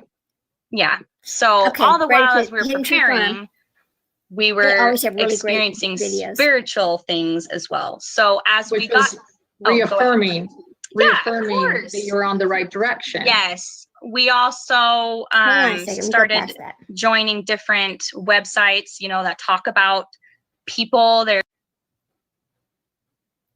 with your fighting warrior travel. He would stay there. He would stay at their house. Okay. Okay. And so he backed. Okay. So this he was in the background. He's in the background. He was keeping their house together, probably, and their kids. And as she would go and travel, he would stay there. He would stay at their house. He would go to his work and go to his job and take care of the kids and kept life together. Yeah. So, okay. So it halted. She stopped taking her meds because she thought it would, she thought she was healed, and then people didn't know what to do. Thus, we realized she's sort of the leader of this. Yeah. And then what? Then probably like a month went by, and it was like, okay, she was putting out messages again, or she was starting to talk again to people, and it's like, okay, things are going okay again. She had a blog. She would put messages out on like her website, you know, it's just different things like that. And it was like, okay, she made it past that little hurdle. We're going again. We're back on this again. And during that time, we had moved to Idaho. And this is like 2017. Yeah, 2017. So like this is the span of 2014 when her book was published to 2017. Like, you know, it was a long span. It didn't just happen boom, boom, boom.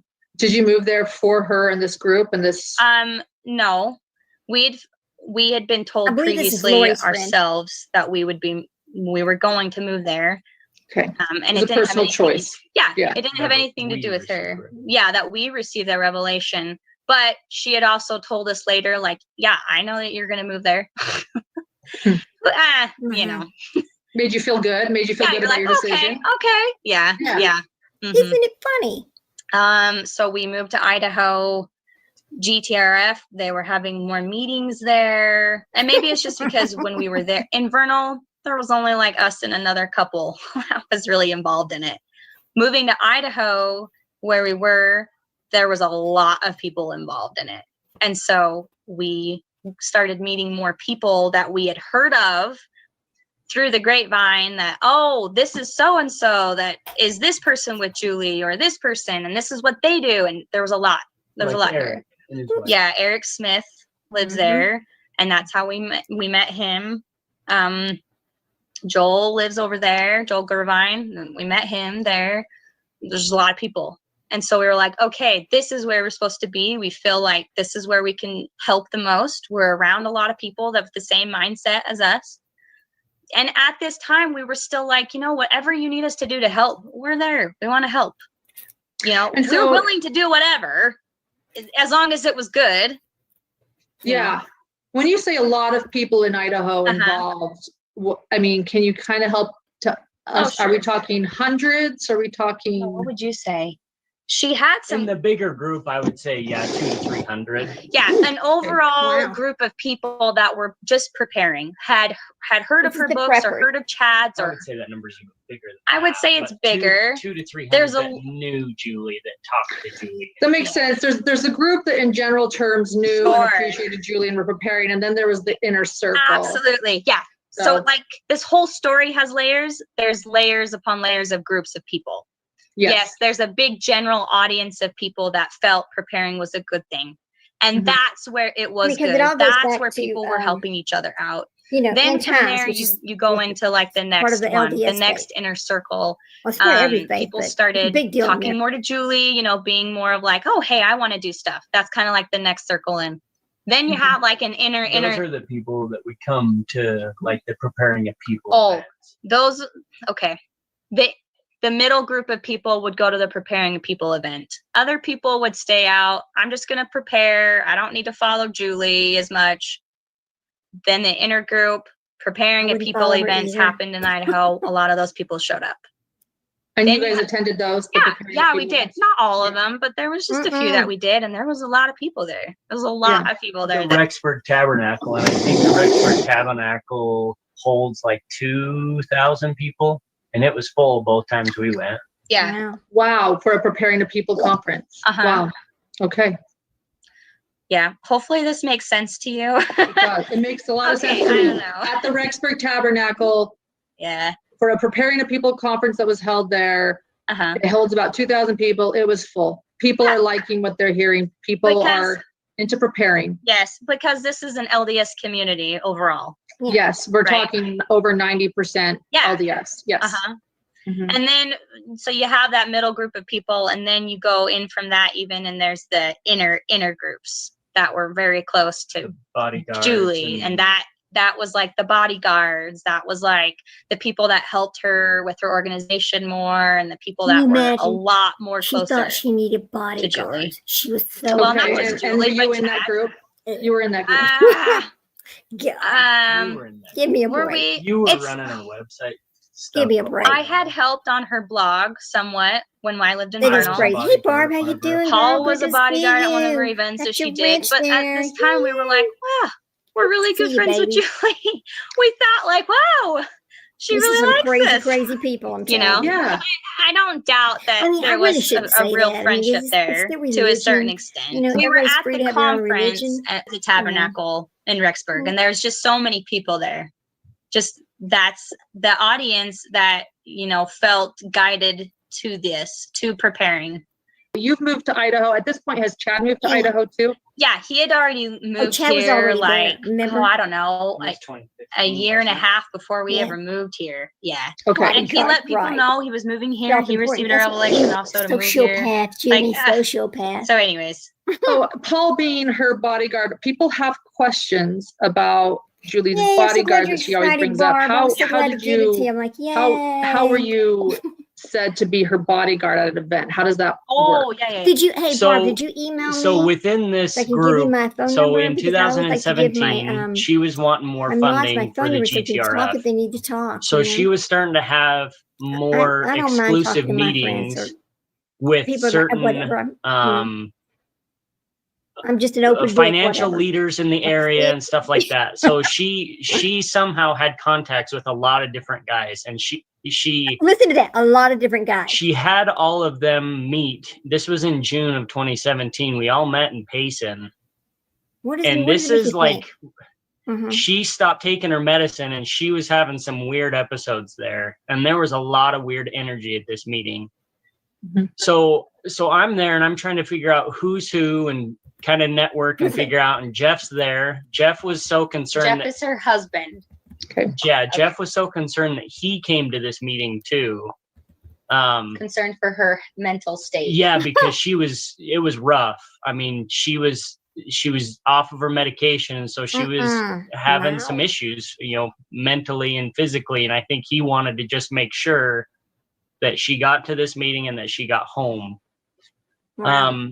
So as far as the bodyguard stuff, so we're just normal people. Like, I never was like gunning for, I want to be the top guy, or I want to be this or that. It was just kind of like, I'm here. I don't know, whatever she wants me to do kind of thing.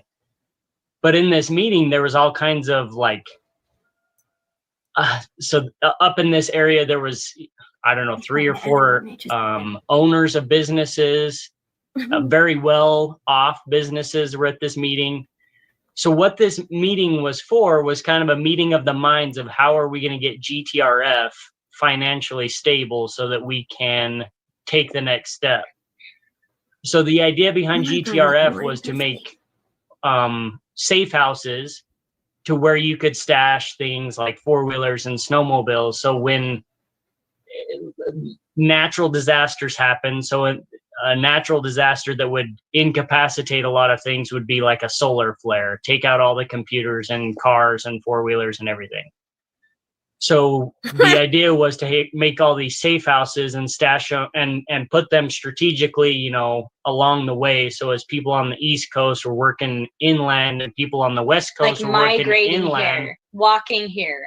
they had places to stay with food and if they needed things. So logistically, in order to pay for all of this, you needed a lot of money. That's just the long and short of it. You needed a lot of money.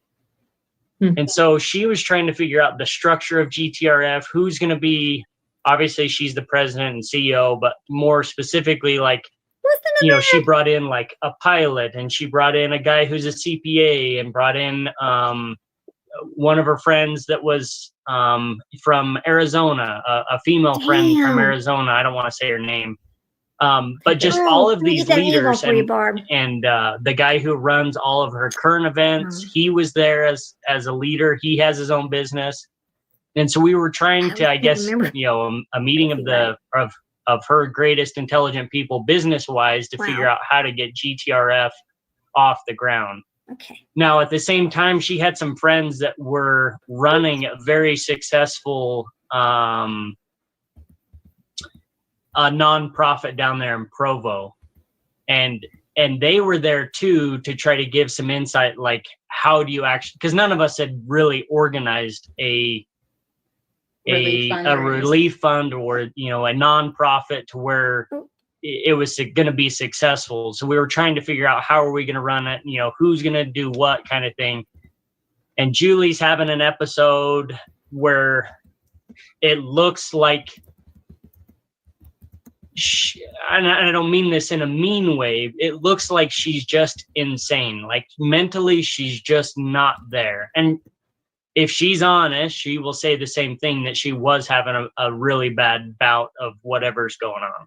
If she's honest. And so her as the leader, it was hard because we were looking for some direction from her and she's kind of out of it and she can't do anything. And so this meeting just kind of blew up. And a lot of these guys saw it. These were the guys who had the money that were going to invest in GTRF. So a lot of them, it was, I want to know where my money's going. I want to know how it's going to be spent, kind of thing. You know, that's what these guys were there for. But also to help organize because they've got a business mind and they've been through it, right? Mm-hmm. But it just kind of blew up and nothing really happened there. Like nothing got organized.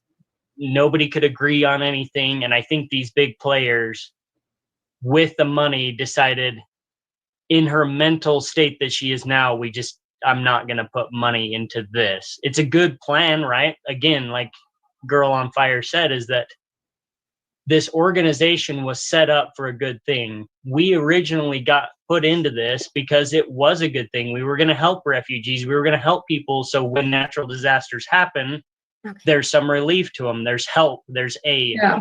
Sounds like a good plan. And so from that meeting, GTRF basically just blew up. It just never got off the ground. It didn't go anywhere. But then Julie started contacting people individually more exclusively and making more inner, tighter circles within the group. Hang on. And so because of these inner groups, there was a meeting I went to that. Okay, you know, for fair use, we have to stop this every once in a while. But listen to what he's saying about her. You know, off her meds, making sure she could get to where she's supposed to go. Everything's going crazy. Now it's not what it's supposed to be. Good Lord, could they not all see that to begin with? I mean, listen. It's okay to need medication. Everybody does. It's all right. No problem at all.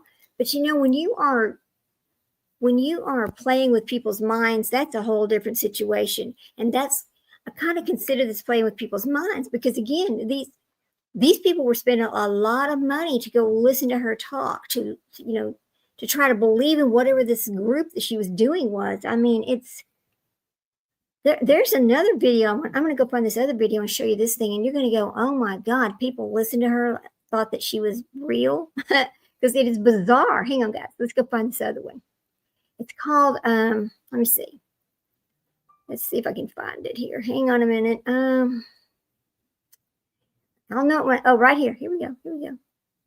Watch Hello this. and welcome to my channel. Today we are diving into the intriguing world of Jule Rowe, this is from a self-proclaimed visionary whose influence has sparked both fascination and controversy within the Mormon LDS community. In 2020, I discovered a 69-page PDF crafted by a member of the Mormon Church. This individual undertook the substantial task of compiling the document to monitor Jule's activities on the LDS AVOW website, another voice of warning, and to delve into the history and context surrounding Jule Rowe's involvement in the Latter-day Saints movement. Jule Rowe emerged as a prominent figure in the LDS cultural landscape through her claims of near-death experiences and prophetic visions. Her books and speaking engagements garnered a significant following as she shared her insights and predictions about future events. Rowe's connections with figures like Chad Daybell, Tom Harrison, and Tim Ballard have further fueled public interest. Each of these individuals has been notable in their own right,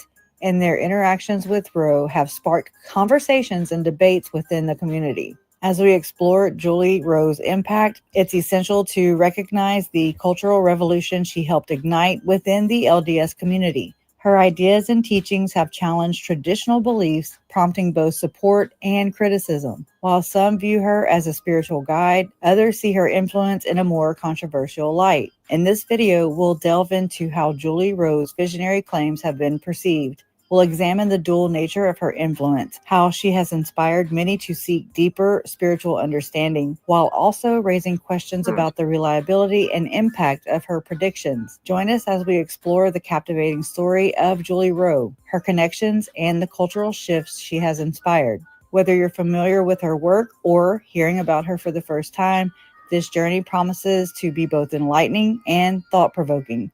Don't forget to like, subscribe, and hit the notification bell to stay updated on our latest content.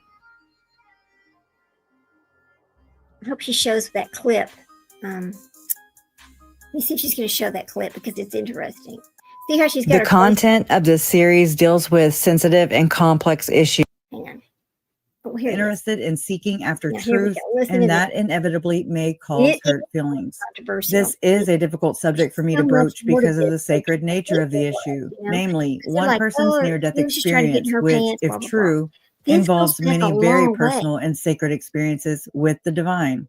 However, if it is not true, and the evidence is strong that it isn't, then that also brings up some very serious concerns that should be honestly examined and addressed appropriately. I don't intend this to be a personal attack on Jule Rowe, though inevitably to some it may seem like it is, but rather an honest examination of her claimed experiences. You should be able to question people and or organizations about things. If her experiences are true, then they should hold up under the scrutiny of light and truth. However, if they are not true and are not in harmony with the gospel, and the evidences I have gathered and present herein suggest this is the case, then that brings up a whole other set of issues which should be carefully examined. I am not seeking to undermine or tear anyone down or their beliefs. Rather, I am seeking after truth and, if necessary, to expose the hidden things of darkness so as to help my brothers and sisters not be led astray. Briefly, there are a number of things about Jule's account, as found primarily in A Greater Tomorrow. Again, I haven't yet read The Time Is Now, and behaviors that concern me. Namely, Jule unequivocally declares her book/account as true and authentic. This raises some serious concerns and questions because there are false doctrines and or teachings that clearly contradict scriptures and other revealed truths as taught by Latter-day Prophets and apostles. She reveals many new doctrines and or teachings which have not yet been revealed before in scripture or by Latter-day Prophets and apostles. There appear to be contradictions in her book wherein she contradicts her own self. Her own self. There is compelling evidence of plagiarism, both from scriptures and from other people's near-death experiences and, information within the text which she herself refers to but doesn't include omission. This may support the point above that she is plagiarizing material from other sources, but failing to include important and key information which the original source material covers. There are indications of a strong element of deception on the part of Julie towards her audience, i.e., that she is knowingly and purposefully deceiving others. There are inconsistencies in her online life, persona, and account, as found on ldsavow.com, which raise question and concerns and show an element of deception there as well. Her self-proclaimed quote-unquote mission and purpose in writing the books involves energy healing, a practice which is questionable and may not be in harmony with gospel teachings or practices. She is publicly teaching these things in her books, on radio, on the internet, and in person at firesides, speaking engagements, and other public gatherings.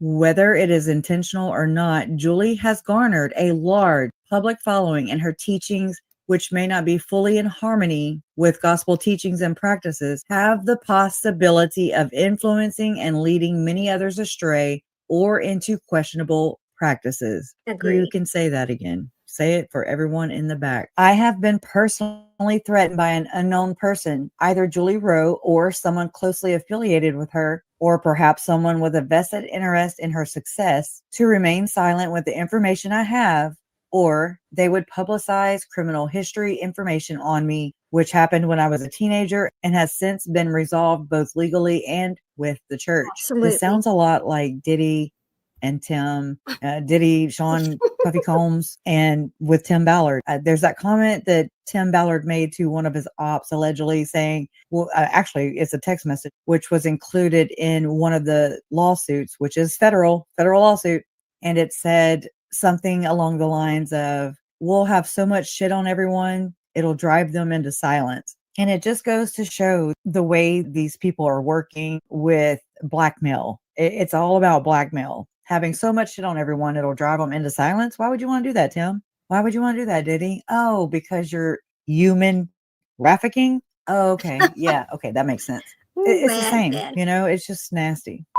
The act by an unknown and cowardly person closely associated with Jule Rowe shows a willingness to engage in criminal and unethical behavior against others in an attempt to silence and humiliate others who may have honest and sincere questions or concerns about Jule Rowe and her account. And it makes me wonder, was it Christopher Perrette? Was it Chad Daybell? Who was doing all this bidding for her? Was it Joel Gervine? Jule Rowe and Chad Daybell were meeting with Tom Harrison in his Salt Lake City office. Tom Harrison is a therapist. We've mentioned, we've seen Tim Ballard, we've seen Jody on that banner. There's no Chad Daybell, but I do need to say, this comes from 3 very concrete sources that I have, that on the Daybell side, we have 2 very concrete sources letting me know that Chad Daybell and Jule Rowe were meeting with Tom Harrison in his office. And then I have on the Harrison side, someone that knows Tom Harrison saying Tom was meeting with Chad Daybell and Jule Rowe in his office. And so though I want to point that out too, while they don't show up on the banner, it's more than just seeing the book. I had been hearing of these meetings. So I want to put that out there because 2019 is a really important year. And I do know that it wasn't just that Chad and Chad liked his book. He was meeting, according to 3 very concrete sources, he was meeting with Tom Harrison as well. Chad also. Super important. Thank you. Okay. Whoops. Plausible explanation for. All right. For fair use, we have to kind of stop there for a minute. But I mean, now they're fixing to go back and talk about visions of glory. And I don't know if you've ever came on before, and I've kind of talked about this. But see, Chad and Lori were basically living their daily life, the vision of glory, and these other books that Chad wrote, because everything they were doing has something to do with these books, all the way down to saying that, JJ was climbing on the cabinets. There is a book that Chad has written. Well, let me go back and say this. I don't think Chad wrote the children's books. I think Tammy wrote those. And that is because they are very different than these other books. They're not run-on sentences and a mess, okay? They're actually very well written. So I just don't think he wrote them. But there is, when you go back and you read these things, one of the stories has a child climbing on the cabinets and knocking off the picture of Jesus. You see, so all of these things that they talked about were just little pieces of the books or a movie, perhaps. None of it was real. It was all this. oh my God, this like this alternate world going on over here, but you see, the thing is, the people that are over here watching this go on, your Melanie Pulaski's, your Melanie Gibbs, your Zelima Pastinas, your Alex, those people, the people in their little cult group, did not realize that that's what was happening because they had not all read these books, right?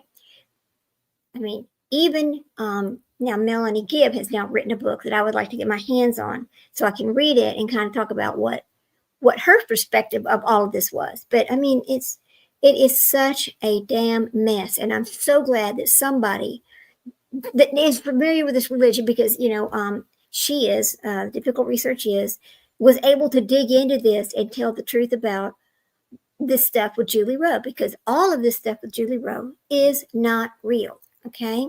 She might have had a near-death experience, but all of this beyond the veil and all this other gooply glop shit that she does is BS.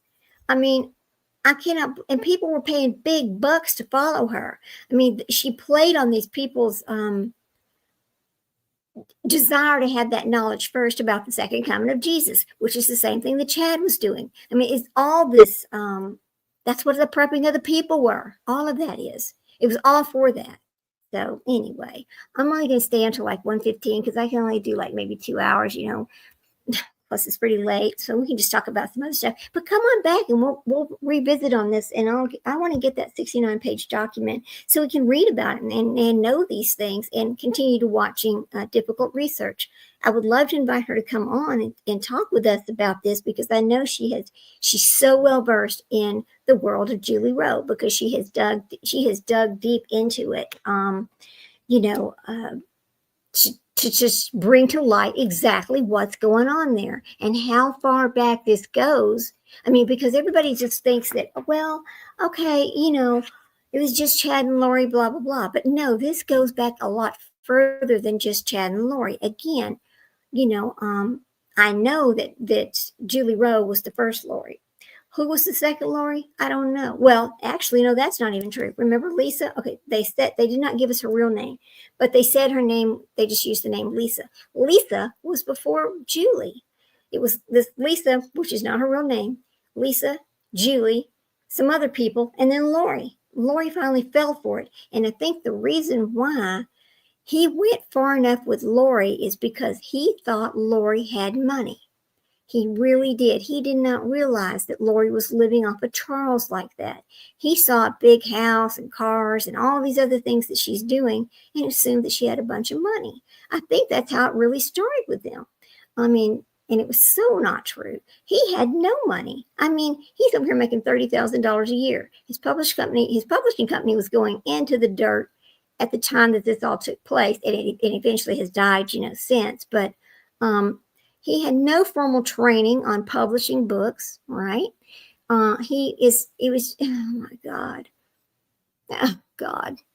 There's other people that are authors that have talked about when he was publishing their book. And it's kind of some interesting stuff. I've watched them and listened to them a little bit too, and I'd like to bring them up and let y'all hear this. If you haven't heard it, I can dig it up for you, but it was all pretty interesting stuff. I know my little monitor's moving around, but, just some shocking information, all of it. And think about this. Even Eric Smith says Chad was using this sidekick over here to lure women in. How many had he done it to? And then Jule Rowe. What else is wrong with her? Well, we're going to find out. We're going to dig deeper. I'm going to try to find the 69 pages. And hey, Barb, go ahead and email me, right? So we can get together. I'd like to get all my mods together and talk to them. I only have a few, and that's all I really need, because this is kind of going slow, because let me tell you what happens out here in the real world of YouTube. If you are not talking true crime and you are not talking about the missing kids cases and that kind of thing, people are not really... you got to be interested in what makes people tick to come over here and listen to this, because this is not about the crime itself. It's about what's going on in the background that makes people do these things, right? And so with Chad Daybell, everybody thought, oh, I'm trying, I can't get my email. It's okay. Barb, let me just tell you this. When you type that little red, put the baby letter O, not the zero. It's the baby letter O. because if you put the 0 there, it won't come, right? So just baby letter O. It says L-I, it's little red, baby letter 0, dot, factor anyway. So just think about those things. So, I mean, yeah, this is a slow grow channel, and I don't care. That's fine. I'm not doing it. I'm not even monetized, and I don't really care about that. I do care about how people get into these situations. What makes them do the things they do? What made them think they were going to get away with it? This delusional, how easy it was for these people to be pulled into these delusions like this, because they're all of that same faith, and they all had the one goal. They wanted to know, again, when is the second coming happening? They want to have that knowledge first. That's what this is really all about, and how, I mean, they're predators. They're freaking predators. That's all they are. Chad is a predator. Lori is a predator. Every one of them. Jule Rowe is a predator. Absolutely, I believe that. So we'll pick back up on this when we come back. I'm trying to come back tomorrow. So tomorrow I have to re-put out chapters 19 and 20 from this crazy book, because of what happened with my video the other day. I need to redo that part. So it'll all be there, so you can just go listen whenever you want to. I really always thought about really just trying to do a podcast instead of a live show, because I just wanted to have people to listen to it whenever they can, not necessarily, come live and talk to me, but I enjoy talking to everybody. But I just thought, like for myself, I'm driving in my car, I put it on YouTube, and I just listen to people that I want to hear. And this is where I found difficult research. And when I realized how well she knew this whole scenario and church and all the, hey, how you doing, girl? Good to see you. I know. Did you anyway, well, you know what, I'm kind of going to get off in just a few minutes. I mean, I can hang out a few minutes and talk. Good to see you though, girl. This is Kay Woodcock's daughter, who this actually is. And I did not realize that at first. I thought she was somebody else. I thought she was I thought she was related to hang on. Which one? The other side. I thought she's related to Brandon Boudreaux's side, but she's really not. She's actually Kay Woodcock's daughter. And did you listen to her statement when at the sentencing? Oh my God, it was so good. So good. Just so good. And Megan Connor does a really good job too, which is actually Chad Daybell's sister-in-law, which he always blamed her for him getting in trouble, when really we know it was always I mean, until I started kind of looking at all this and trying to read these books and trying to figure out, how far back does this really go? I had no idea how big it really was. I mean, Chad didn't just see, the thing is, Chad Daybell just didn't turn into this when he met Lori. Remember this though, this goes way back. Just way back. I'd also like to talk to Melanie Gibb a little more. And here's another thing I want to know. We know that Melanie Gibb was given an immunity, right? But we don't know if Zulema Pastinas was, because I actually, oh my God, I forgot to put it out there for y'all. I actually have the information, the documents from Lori's second trial, the Boudreaux trial, and some of Charles's trial from the witness list. So Zulema was on the witness list. But then whenever the state decided they were not going to bring out the 404B, which is her acts of bad that she had previously done, then they did not use her. They did not have her testify. So because they didn't need to. So I thought that was kind of interesting. I need to bring that up and show that to you guys. It's very interesting. And I paid money. That one I did pay for myself. So I need to actually use it, instead of just talking about it. Yes, I know, it's crazy. Now I know y'all know I don't usually come on late like this, but today I just hadn't been on in a while. I was bored, and I thought, oh my God, I need to go talk about these things. And I knew I had a lot of information on Jule Rowe, and I thought, we're going to do Jule Rowe today. We're just going to go ahead and do it today. Now I have another friend that's in chat that is also very well versed on Jule Rowe, and she's done a deep dive on Jule Rowe before. I need to get her to come on here and show us what she's got. So I'll talk to her and see if she will. But everybody doing okay? Y'all know this is hard for me this week. I'm going to tell you right now, my baby is going to be 18 on the 6th, on August the 6th. On Friday, the 8th, the movers are coming because he's moving to his college apartment.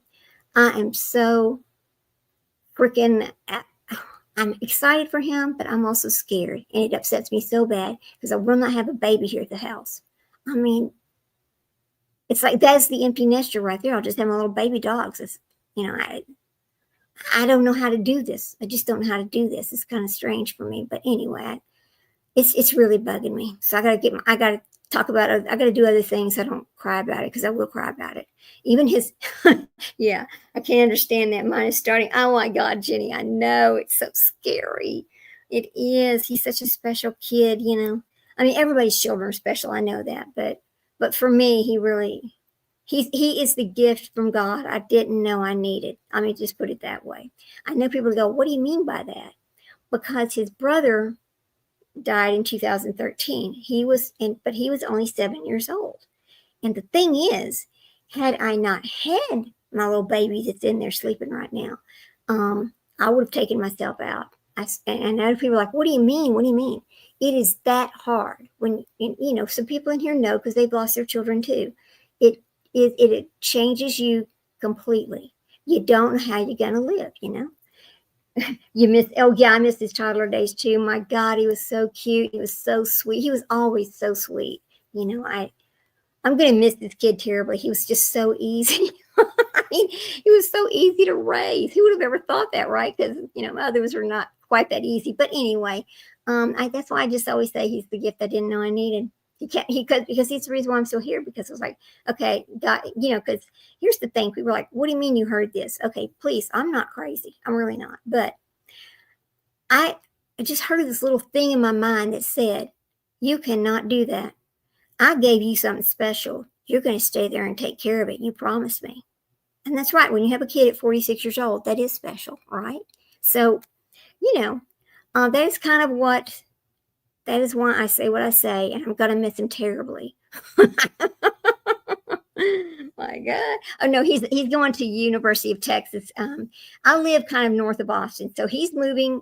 And the reason why he cannot live here at the house and go to school because it's too far and there's too much traffic. So we've got him an apartment that's like he can just walk over there. It's just right there. He can just like a block and a half from the campus, from the science campus, because he's going to pre-med. So it's just interesting. It's not that it's far. It's just that I'm not seeing him every day. I'm not, hey, did you eat your breakfast? Hey, you going to the gym? Whatever, having that interaction with him. It's going to be so weird. I know I'll be able to talk to him on the phone, but he doesn't even like to answer text messages. He's so, he's just a little bit different. He doesn't like it. He's like, he's fine. He's so well adjusted. He's, let me, how to explain this, child? He is, okay. I'm glad he's staying close to you because I don't know if I could handle this so far away, but he's like the what is it? Hang on a second, guys. It's the spectrum, but not. It's so smart that really the common sense thing is the problem. It's just your everyday. Well, I'm going to give you a little example, and it is funny, but it is sad at the same time because people don't think about this. All right, now. As we're raising our kids, we give them dollar bills. We teach them about money, right? We teach them all about my little thing is falling off my knee. Okay. We teach them about money. But what we don't teach them about, because these days things are different, right? These days, okay, so, you give them a dollar bill. You give them, cash money, you give them bills.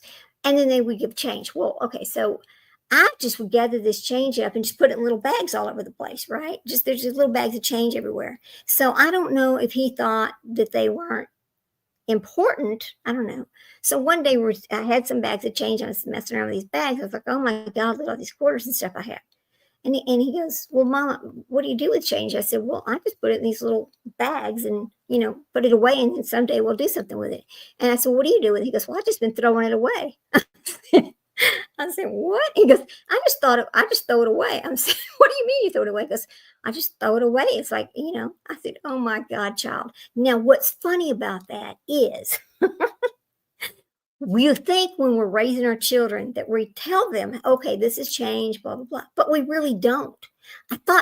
It's not his fault. It is our fault because we really never said, okay, listen, why don't you roll this change up and we can go put it at the bank, or you go put it in the change machine. It'll give you, dollar bills back.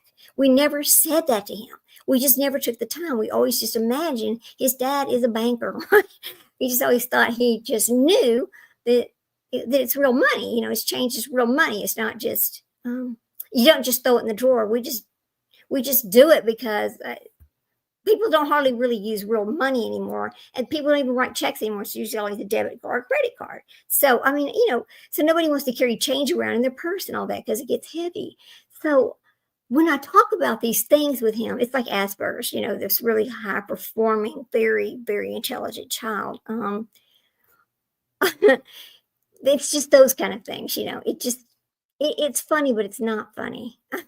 So I really worry about him, but I know he knows. We taught him the best we can. He knows right from wrong. I know he knows. I think he's going to be just fine. It's more me afraid.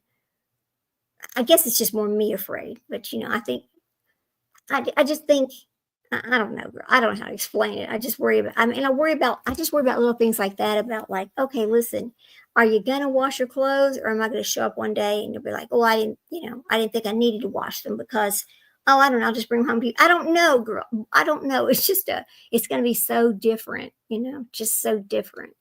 He's, anyway, it's enough about that. I don't know. He's just done some really funny things, as a child. Just very different from his brothers. Very different. Because, God never gave me girls. He only gave me boys. God forbid I can't have a girl in my house. I'll tell you why. It's because there can only be one princess here, and that's me. And that is because I was raised like that. We kind of repeat what our parents teach us, right? If you grew up as a little princess, your dad's little princess, well, then you're like that your whole life. You don't know any better, right? I don't know how to explain it.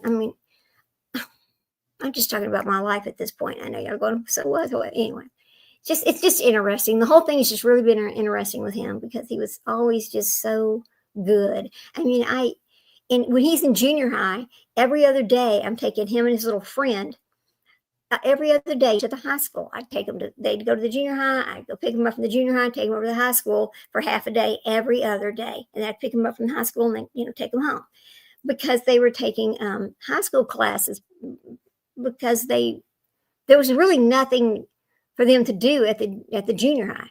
Actually, Tristan could have, I'm sorry I said his name, but anyway, he could have graduated last year.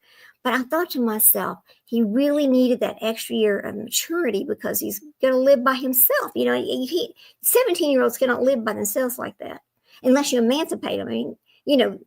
There's just rules about that kind of stuff. And I wasn't ever going to let that happen. So we just decided let him just go another extra year in school. But I'll tell you what happened with that. In January, well, actually, when he went back after the Christmas break, he was just done. He was like, he was so bored with it all. He just didn't want to be there. He still made good grades and all that, but he just changed. It's like he started going out with his friends and stuff, and that's fine. I got no problem with that because he still made the grades. He still did everything he was supposed to do. But I just noticed that is the point where he actually was a little more mature. It was at the Christmas break that he went back. He was a little more mature like that. So I was excited, but I knew right then I should not have made him stay that extra year in high school. I really shouldn't have. But he took like all these AP tests for college credit, and he took college while he was in high school and that kind of stuff. They do not do the dual credit thing over here because one of the things that happens if you do dual credit is when you graduate high school and you're getting your high school diploma and your associate's degree at the same time, it kind of presents a big problem for for scholarships and those kind of things for college money. It makes a difference because you're not an incoming freshman, right? You already have an associate's degree, so you just don't get the same college money opportunities. So that's another thing they don't do over here. But a lot of school districts do, but they don't do here. So I think he's got like 15 hours. No, he's got between his AP classes and the college he's already done. He's got about 60 hours already. but we don't know if they're going to, like, because he's going to go pre-med, like some of these classes that he did the AP testing on, well, really you should have had labs to go with it. So those he might just retake in college instead of using the AP credit. It's a whole, anyway, we'll know more about that soon, because his actual, what is it called? Orientation is on the 17th. But now let me just give you this example. Here's another one. It's kind of funny.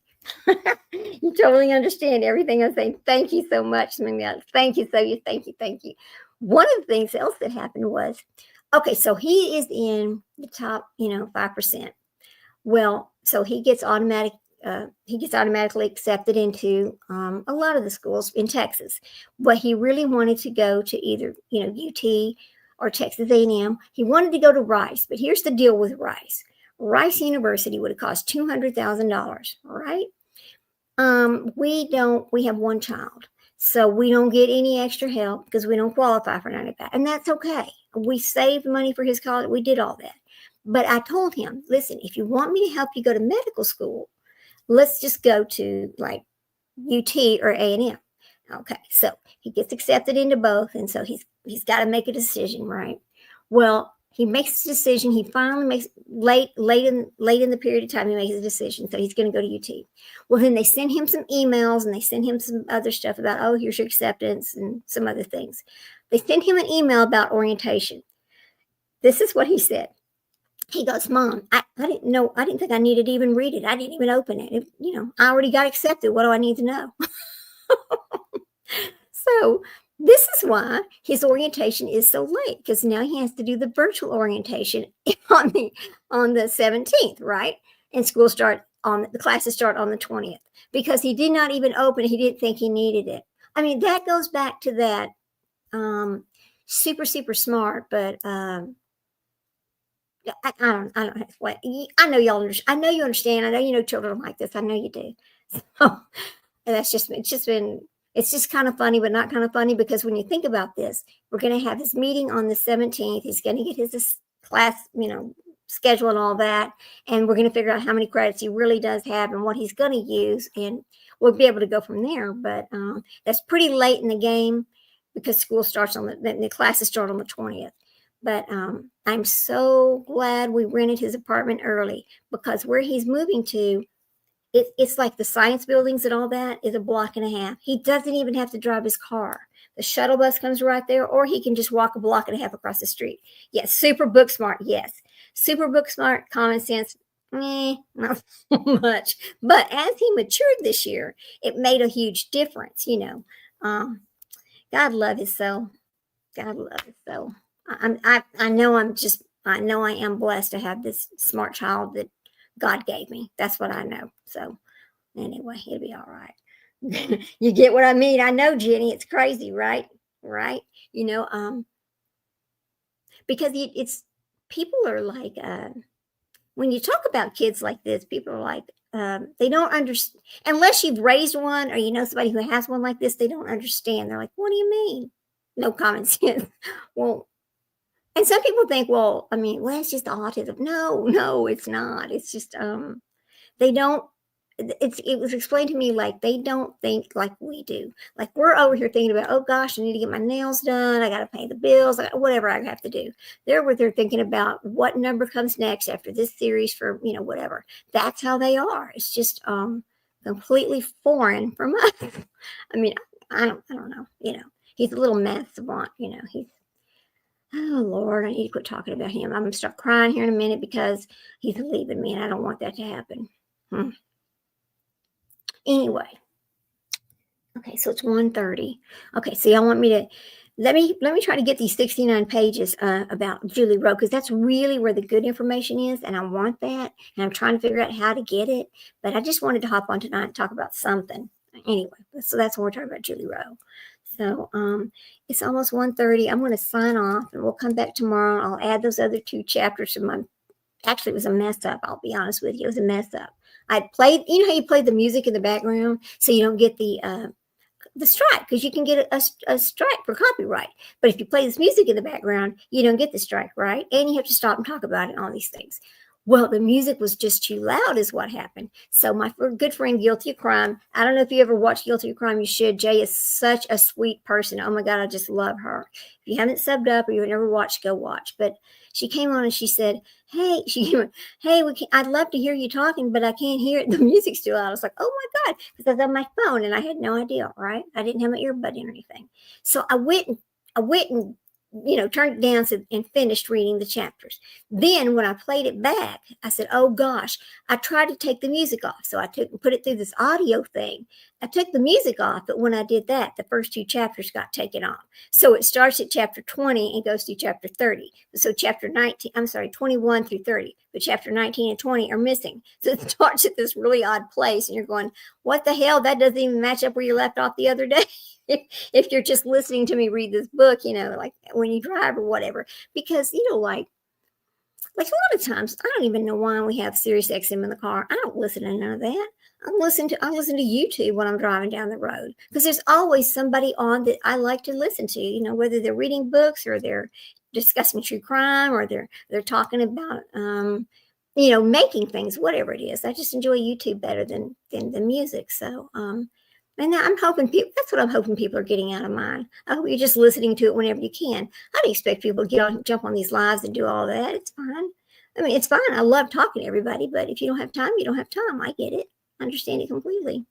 Anyway, so I don't know what time I'm going to come back on later today. It will be later today, Maybe I'll come on about 2 o'clock or so. 2 o'clock. I'll just come on at 2 o'clock or so. We can either I can read chapters 19 and 20, or we can talk about Jule Rowe some more, or we can talk about, oh my God, I forgot about this other case that I'm talking about. Jesus, it's just terrible what this person did. Hang on. I made myself notes about this in my notebook. And I saved a bunch of information. I'll find it and I'll put it out there in the community post about what we're going to talk about. This woman, I was completely horrible what she did with this to a child. It's another person hurting a child, and I don't understand that. I never will understand that. Anyway, so I'm gonna say bye for now, or else I'll just keep talking. We'll be here all night talking. I'll just be running. I'm out. Anyway, bye guys. I'll talk to you later today. Have a good evening. Go get some sleep. Let's get some sleep. Night night.